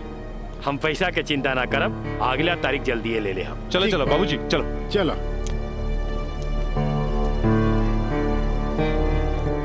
हेलो, हाँ, अब फिक्र करे के बात नहीं के। अरे तहार काम हो जाई, हम समझ गए नहीं, एकदम में समझ गए नहीं। हाँ,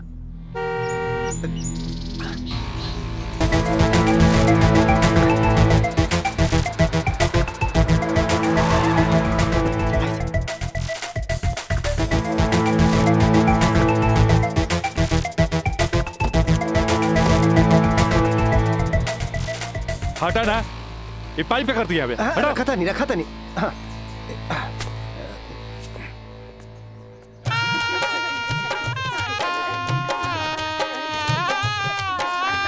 बंद करो ये सब नौटंकी, ये शादी ना हुई। अरे हटा यार, फेंक सब, हटा।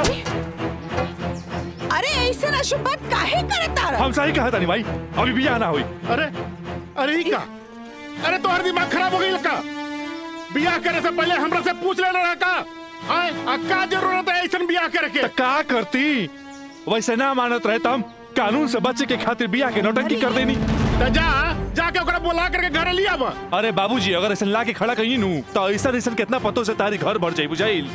तो फिर का करबा तू? अब हम देखे हमरा का करे के बा। बहुत हो गई बहुत हो गई। हड़ा सब देखा देख रहा लू ना तू एकर दिमाग चल गई बा।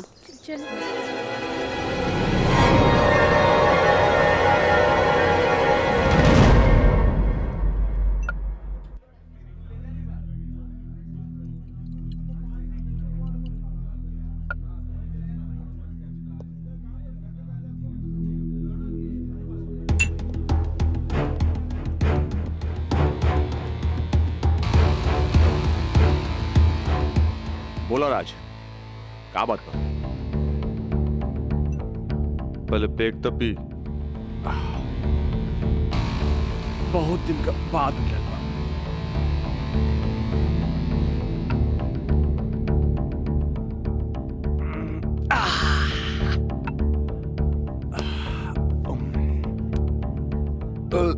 अब बतावा का बात बा? मयंक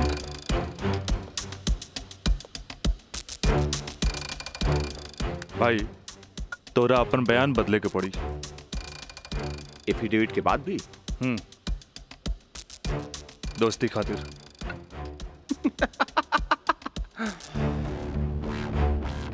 अब बयान देवे का कीमत काजल 50 लाख लगल गया।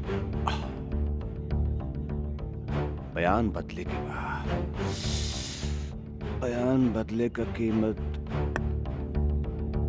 1 करोड़। 1 करोड़? यस 1 करोड़। कहे से कि हमरा काजल से ब्याह करके सेटल भी होके के बाद और हम तोरा जैसा अमीर त नहीं की। और हाँ अगर डीलिंग मंजूर होके तो तारीख से पहले आ जाइए। अच्छा हम चलत नहीं।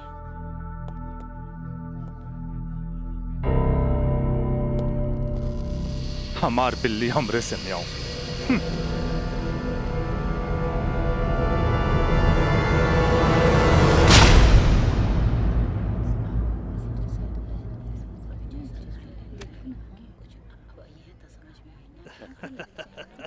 आज हम ही जीतब।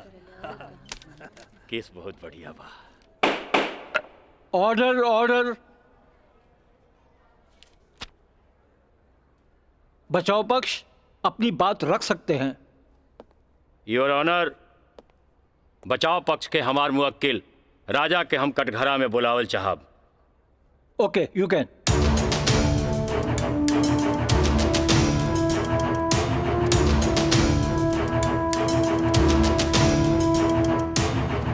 हम गीता पे हाथ रख के कसम खाता नहीं, जे भी कहब सच कहब, सच के सिवा कुछ न कहब। हाँ तो मिस्टर राजा, आप अपन बचाव में का कहल चाहते नहीं? जज साहब, हम ये बात माना तानी कि हम और काजल कॉलेज के दिन से एक दूसरे के चाहतानी। अपना अपना मर्जी से हम दोनों भाग के शादी भी मंदिर में कर लेनी। होटल के बिल और शादी के खर्चा कुछ ज्यादा हो गए रहे, यही से हमरा घर वापस आए के पड़ल। पर जज साहब, हमार इरादा बिल्कुल नेक रहे। हम सोचनी कि हम घर वापस आके अपना पिताजी से कुछ पैसा भी ले लहब और उनका के शादी के बारे में कुछ सच्चाई भी बता दे। जज साहब, हम बिल्कुल निश्चिंत रहे कि काजल के देख रेख ला वहां हमार जिगरी दोस्त मयंक तो बढ़ ले बा। पर जज साहब, जब हम वापस लौट के गई था वहां के नजारा देख के तो हमार होशे उड़ गई। जज साहब, हमार नई नवेली दुल्हन काजल हमारा जिगरी दोस्त मयंक के बहिया में गलबहिया खेलत रहे। I object milord. ई सरासर झूठ बोलत जा रहलन ह। Objection overruled. मिस्टर राज, आप अपना बयान जारी रखिए।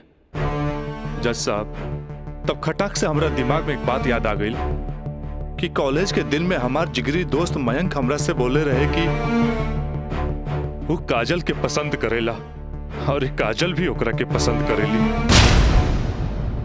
पर जज साहब, हम सीधा साधा आदमी हो, मेरा तो एकरा देवर और भाभी के मजाक के रिश्ता समझ लेनी। लेकिन जज साहब ई सरासर झूठ बोलने जा रहल बारन। I object milord. हमार दरख्वास्त बा वकील साहिबा से कि इनका जे कुछ भी कहे के बा बुलैला पे कटघरे में आके कही है।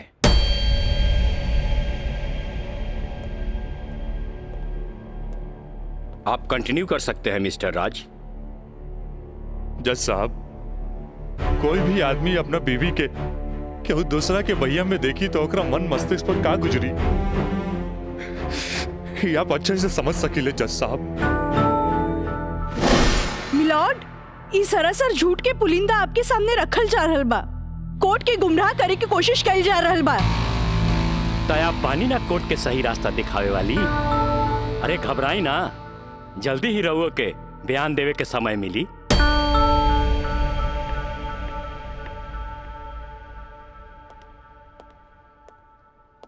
यू कंटिन्यू मिस्टर राज। जज साहब, समय के साथ साथ हम तो अपना आप के समझा लेनी और एक बुरा सपना समझ के हम सब कुछ भूल के काजल के अपनावे खातिर भी तैयार रही। हम आज भी काजल के अपन धर्म पत्नी मानी ले, अपन धर्म पत्नी मानी ले हम काजल के। That's all my Lord. हम चाहब कि वकील साहिबा काजल सिन्हा के कटघरे में बुलावल जाए, वो भी वकील के तौर पर ना, मुद्दई के तौर पर। इजाजत है।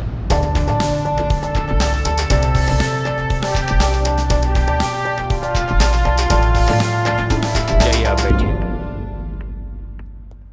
हाँ तो काजल सिन्हा जी, हम चाहब कि आपन प्रेम कहानी अपने ही जुबान से बयां करी। जज साहब, ये बात सच है कि हम राज से प्रेम करे लगनी। मतलब ई कि और पहले केहू से प्रेम करत रहनी, बाद में राज से प्रेम करे लगली? जी ना, पहले हम राज से नफरत करत रही, बुझनी? अच्छा अच्छा, तो नफरत प्रेम में बदल गई? जज साहब, हम अपन मर्जी से ब्याह खातिर राजी हो गई नी और माई बाबूजी के बिना बतैले ब्याह कैनी, जे बहुत बड़ भूल रहे। ब्याह कैनी तो सुहाग रात तो मनैले होई बुना। आई बताई, मर्जी से कि बिना मर्जी से मनैले रहलू? वकील साहब, दुनिया की हर लड़की जब अपन मर्जी से ब्याहली तो उस सुहाग रात भी अपन मर्जी से ही मनावेली ना। हम ए से पूछत रही कि जब सुहाग रात मनावत रहलू तब बगल के कमरा में राज के दोस्त मयंक रहलन ना। तका भइल, मयंक के हम शुरू से देवर के तौर पे देखत रही। अरे देखत भी रही कि मानत भी रही? मानत भी रही वकील साहब, मानत भी रही। जज साहब, यहाँ तक की कहानी तो महज एक कहानी बा जे हर लड़की के जीवन में आवेला।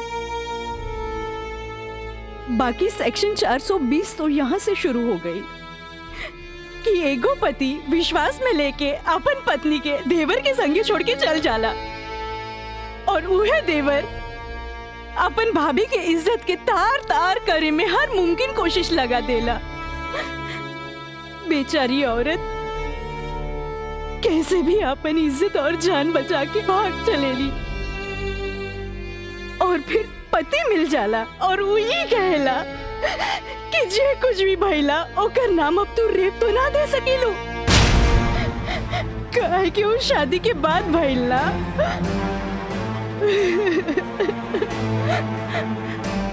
और रहल बात शादी के, तो तू सो कॉल्ड देवर से कर सकेलू,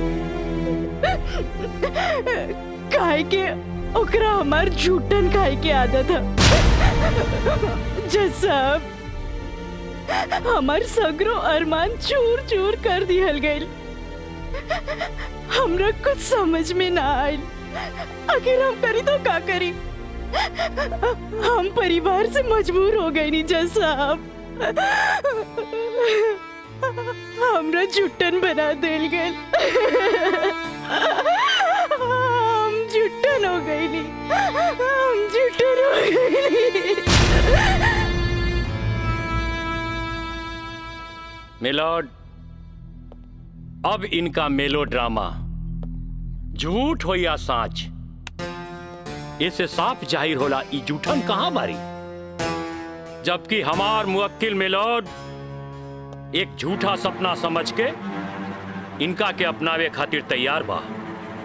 इतना ही ना मिलॉर्ड, हमार मुवक्किल के पिताजी जगदम्बिका पाल जी एक लिखित बयान में मिलॉर्ड इनका के बहू बनावे खातिर तैयार बाड़े।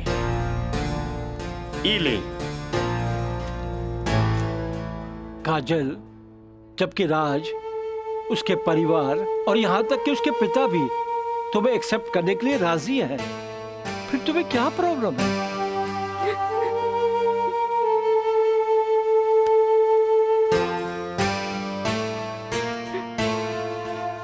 तुम बोलती क्यों नहीं हो? कुछ तो बोलो। मिलॉर्ड, वहाँ मर जान के खतरा है। वाह मिलॉर्ड वाह, जौन परिवार के जिला जवान में रिस्पेक्ट बा, जौन परिवार पर आज तक कोनो क्रिमिनल केस नहीं थे, वो परिवार के साथ इनकर जान के खतरा बा। Now picture is very clear milord. जज साहब, हम वकील साहब से ई पूछे के चाहतानी, जब इनकर मुवक्किल और उनकर पूरा परिवार वो लड़की के एक्सेप्ट करे के रेडी बा, तब उनकर घर में दूसर शादी की तैयारी काहे चलत रहे? हमरा त लागता कि ई लोग कानून के अंधा समझ के ओके बेवकूफ बनावे चलल बा। आज के लिए कोर्ट मुअत्तल की जाती है। The court is adjourned for further dates.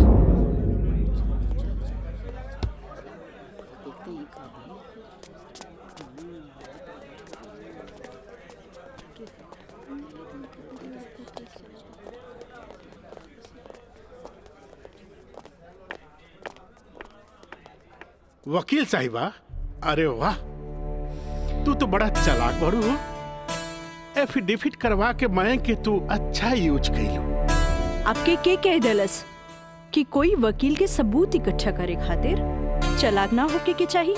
बाकी चालाकियों में भी हम तोहर बापे निकला। और अगला डेट में दूध में ऐसा पानी मिलाई, देखते रह जाओ। चलो बाबूजी। देखो काजल जी, कल कोर्ट में उनके वकील ने जो बहस की, ये एक केस है 99 दिल्ली का। तुम्हारे केस से बहुत कुछ मिलता जुलता है। जी सर। और इसमें उसके पक्ष में फैसला हुआ था। मैं इसको अंडरलाइन कर दे रहा हूँ। ओके। हाँ। तो ये पॉइंट जो है, ये पॉइंट ध्यान से पढ़ लेना। जी सर। और कल तुम्हारी बहस में ज्यादातर ये बातें होनी चाहिए। ओके। समझ गए ना मिथिलेश जी? थोड़ा ध्यान रखना, ये सारे पॉइंट्स इसके दिमाग में बैठ जाने चाहिए, क्योंकि सारी बहस इसी पर होनी जी। कल की बहस बहुत इंपॉर्टेंट है। जी सर। ये बुक ले जाओ, अच्छी तरह से इसकी स्टडी कर लेना। जी ठीक है, जाओ बेटा। Thank you sir. God bless.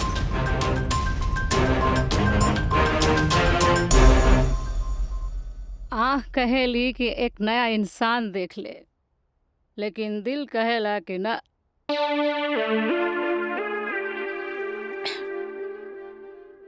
कि वह शख्स एक दिन लौट के जरूर आए।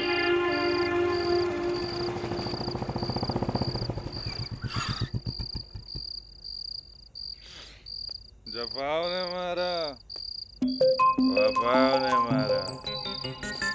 निराली, अरे निराली, मुझे तेरी अदाओं ने मारा।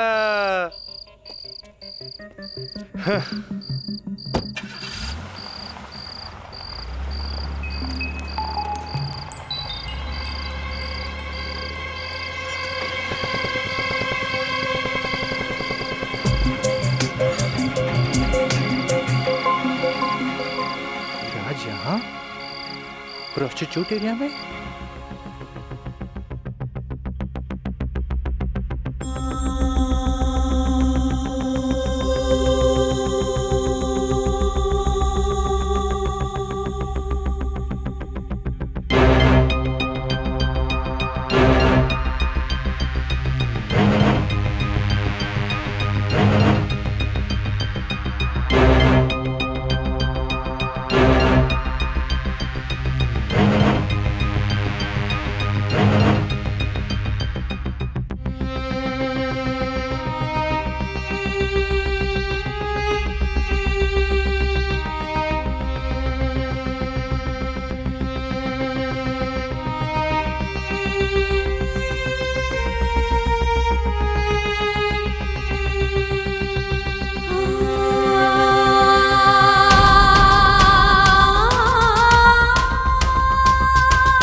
कैमरा अब जाए भी और जल्दी आई। ठीक बा।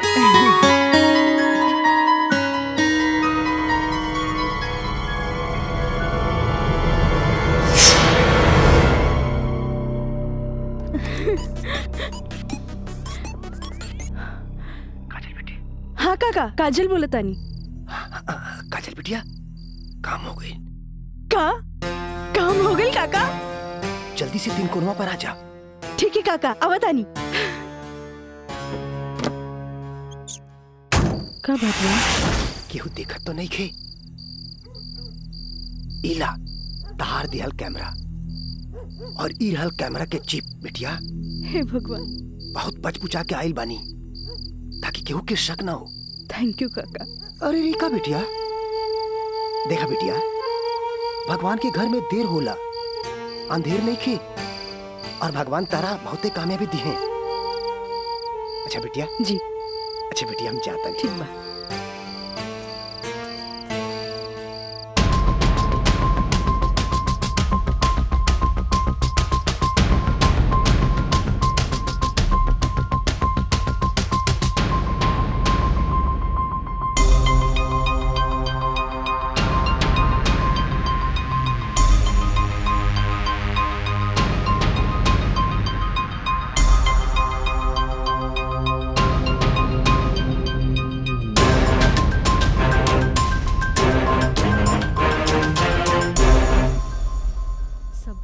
दे देनी। हाँ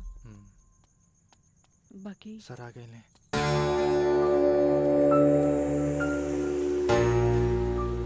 प्रणाम सर। खुश रह काजल। वो लोग समझ ले रहन की तमाशा होई, बाकी तू चुप रह के बाजिए पलट देलू हैं। तू जौन भी सबूत हमरा के देले रहलू, हम सब स्टडी कर ले बहुत सही है। I am proud of you बेटा। Thank you sir. God bless you. Mithilesh ji, कल कोर्ट पे मिले थे। ठीक बा सर। ठीक है, चलो। प्रणाम सर।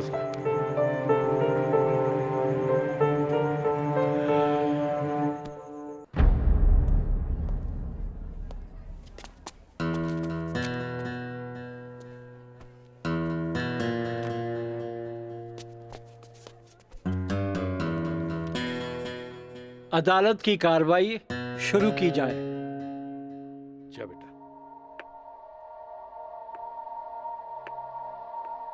मिलॉर्ड, असल में ई केस एगो अय्याश अमीर आदमी के अय्याशी के केस है। साथ में पढ़े वाली छात्रा के अपन अय्याशी के जाल में फंसा के ओकर असमत से खेले के केस है। I object milord. हमार वकील साहिबा के शायद दिमाग खराब हो गई बा जी। हमार मुवक्किल पर बेबुनियाद घटिया इल्जाम लगा रहल बाड़ी। मिलॉर्ड, जेकरा ई घटिया और बेबुनियाद इल्जाम कहतारे ओकर बुनियाद है। हम चाहे कि इनकर मुवक्किल राजा के कटघरे में बुलावल जाए। इजाजत है।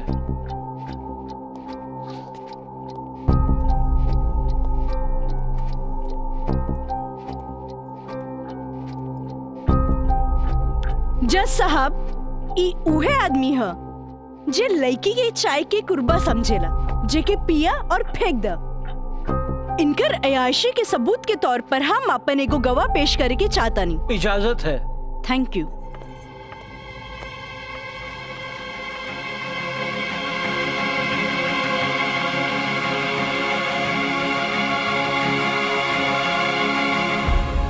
जज साहब, इस शहर के जानल मानल तवाइफ कस्तूरी बाई ह। हाँ तो कस्तूरी बाई, ई जे सामने कटघरा में खड़ा बाड़न, का आप इनकरा के पहचाने ली? अरे इनकरा के कैसे न पहचाने? ई तो हमार पुराना ग्राहक राजा हवन। Good, thank you.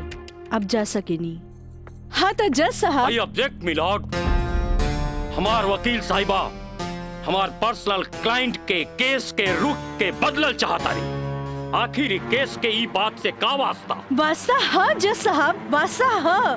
जॉन परिवार के रिस्पेक्ट के गुणगान हमार वकील साहब करत आ रहल बारन, वो परिवार के एक लौता बेटा के चरित्र से वास्ता कैसे ना रही? बताइए जज साहब। अब हम अपन अगला गवाह राजा के कॉलेज के प्रिंसिपल एनके गॉड के पेश करे के चाहता नहीं। इजाजत है। Thank you. प्रिंसिपल श्री एनके गौड़ हाजिर हो।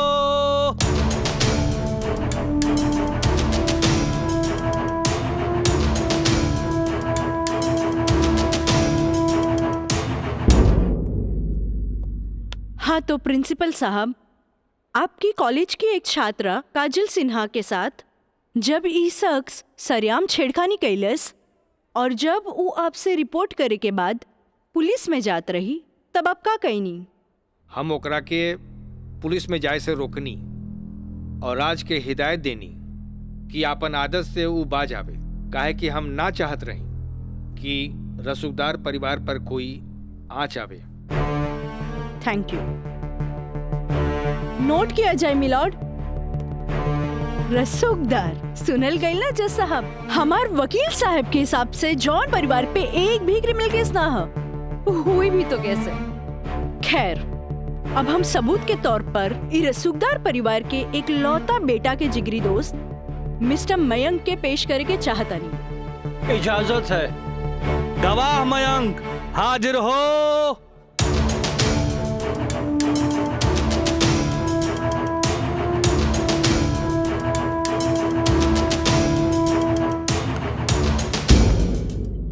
हाँ तो जज साहब। जज साहब, हमार वकील साहिबा खामोखा अदालत के वक्त के बर्बाद कर रहल बाड़ी और उस सवाल के जवाब देवल नहीं की चाहत जेमे बियाहता के पति और पति के पूरा परिवार बियाहता के रखे खातिर तैयार बा। तही बात में कौन जान के खतरा बा? बियाहता ई शख्स उहे आदमी बाड़न जेकर मदद से शादी जैसन पवित्र बंधन के आड़ में कानून के धोखा देवे के साजिश रचल गई, जेकर रचयिता बाड़े मिस्टर राजा और साथ देवे वाला बाड़े मिस्टर मयंक। हाँ तो मिस्टर मयंक, तू अपन जुबान से ही उस सो कॉल्ड शादी के आंखों देखा हाल बतावा। वैसे मिलॉर्ड, सबूत के तौर पर हम अदालत में एगो वीडियो क्लिप पेश करके चाहतन। Thank you sir. Objection milord, यहाँ कोनो टीवी शो नहीं खे। अखामोखा वकील साहिबा हमनी के और अदालत के वक्त के बर्बाद कर रहल बाड़ी।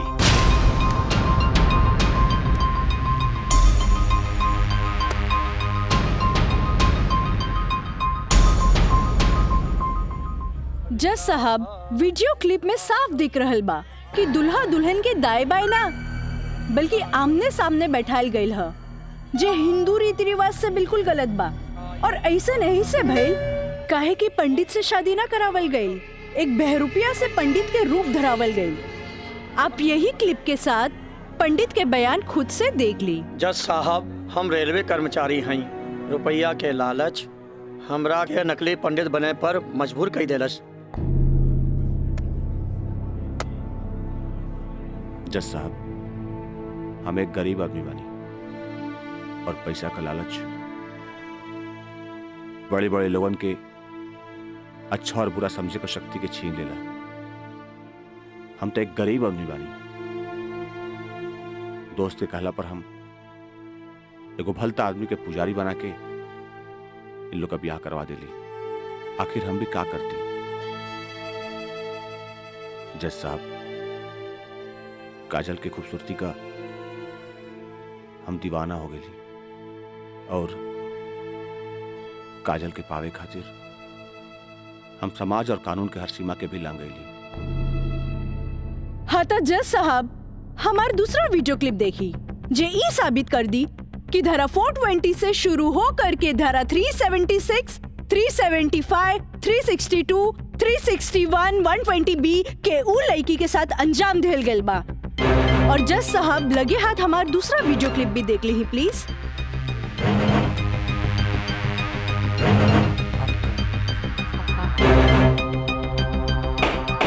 Order order. अरे हटाओ, हटाओ, हटाओ। हम सही कहा था भाई, अभी बियाह ना हुई। तो का करती? वैसे ना मानत रहे तो हम कानून से बचे के खातिर बियाह के नौटंकी कर देनी। अरे बाबूजी, अगर ऐसे ला के खड़ा कहीं नू तो ऐसा कितना पतों से तारी घर बढ़ जाए बुझाई।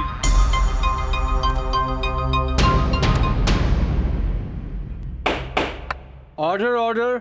सारे गवाह और बयानात को मद्देनजर रखते हुए अदालत इस नतीजे पे पहुंची है कि मुजरिम का मकसद पहले से ही धोखाधड़ी से कहीं आगे था,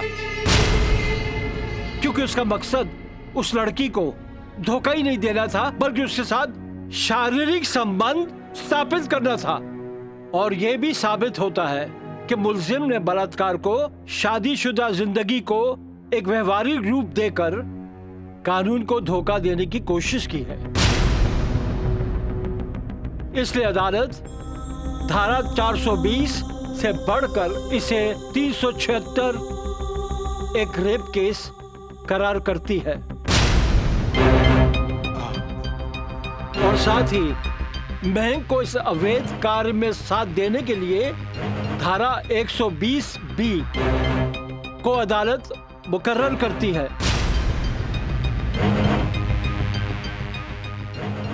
धारा 376 के तहत मुलजिम राजा सिंह को 9 साल एवं उसके साथी महंग को धारा 120B के तहत 4 साल बामुशक्कत कारावास की सजा देती है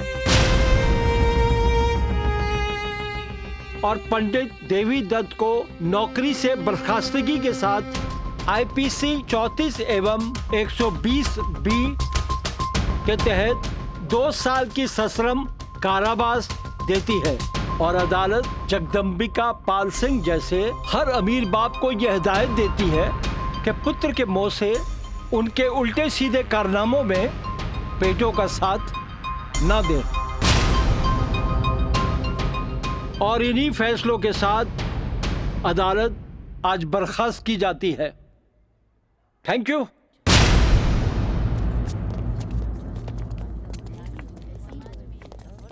सर,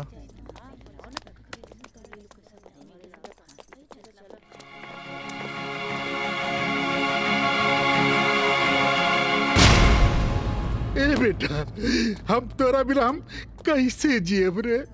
ए बाबूजी, हम आज बात जान गए नहीं कि झूठ कितना भी ताकतवर क्यों ना होके सच के आगे हमेशा छोट पड़ जाला। एक औरत अगर अपना आदमी के बना सकेली तो वह औरत अपना आदमी के बर्बाद भी कर सकेली। बाबूजी, हम कबो औरत जात की इज्जत ना कईनी, उनका के अपना पाव के जूती समझनी, पर हम भूल गए रहनी की जन धन दौलत पे हम इतना घमंड करे ले। बाबूजी, वो तो एगो लक्ष्मी के रूप है। बाबूजी, हमारी गलती माफी के लायक तो नहीं खे, पर हो सके तो हमरा के माफ कर दे। ए बेटा, तुहारी पश्चाताप के आंसू में तुहार पाप सब धुल जाई रे। चलिए इंस्पेक्टर साहब। Kajal, congratulation, I am really proud of you. Congratulation तो हमरा के बोले के चाहिए, काहे कि जीत हमरा लिए अकेले पॉसिबल ना रहे जी आप हमार साथ ना देती। Good, I am really proud of you Kajal. Thank you sir. अब बिटिया बसबुला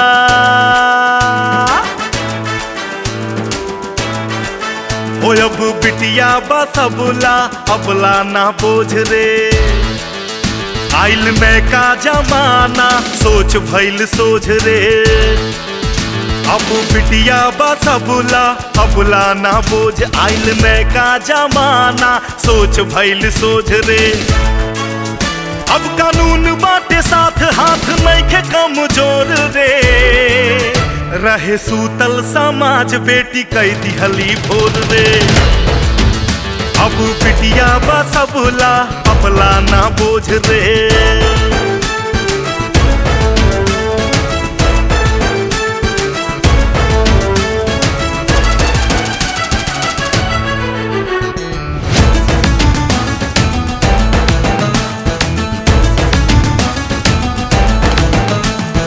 मान अभिमान बा, बेटी गुमान बा, जिंदगी के जंग में ही बेटवा समान बा। अरे मान अभिमान बा, बेटी गुमान बा, जिंदगी के जंग में ही बेटवा समान बा। बिटिया के तरकस में हिम्मत के बान बा, बाबूजी के बाछी ता छुअत आसमान बा। कायल बा दुनिया बुनिया के ओझ के, इता बड़बड़ करना मानू करा ताटे रोज रे। अब बिटिया बसबुला, अबला ना बोझ रे।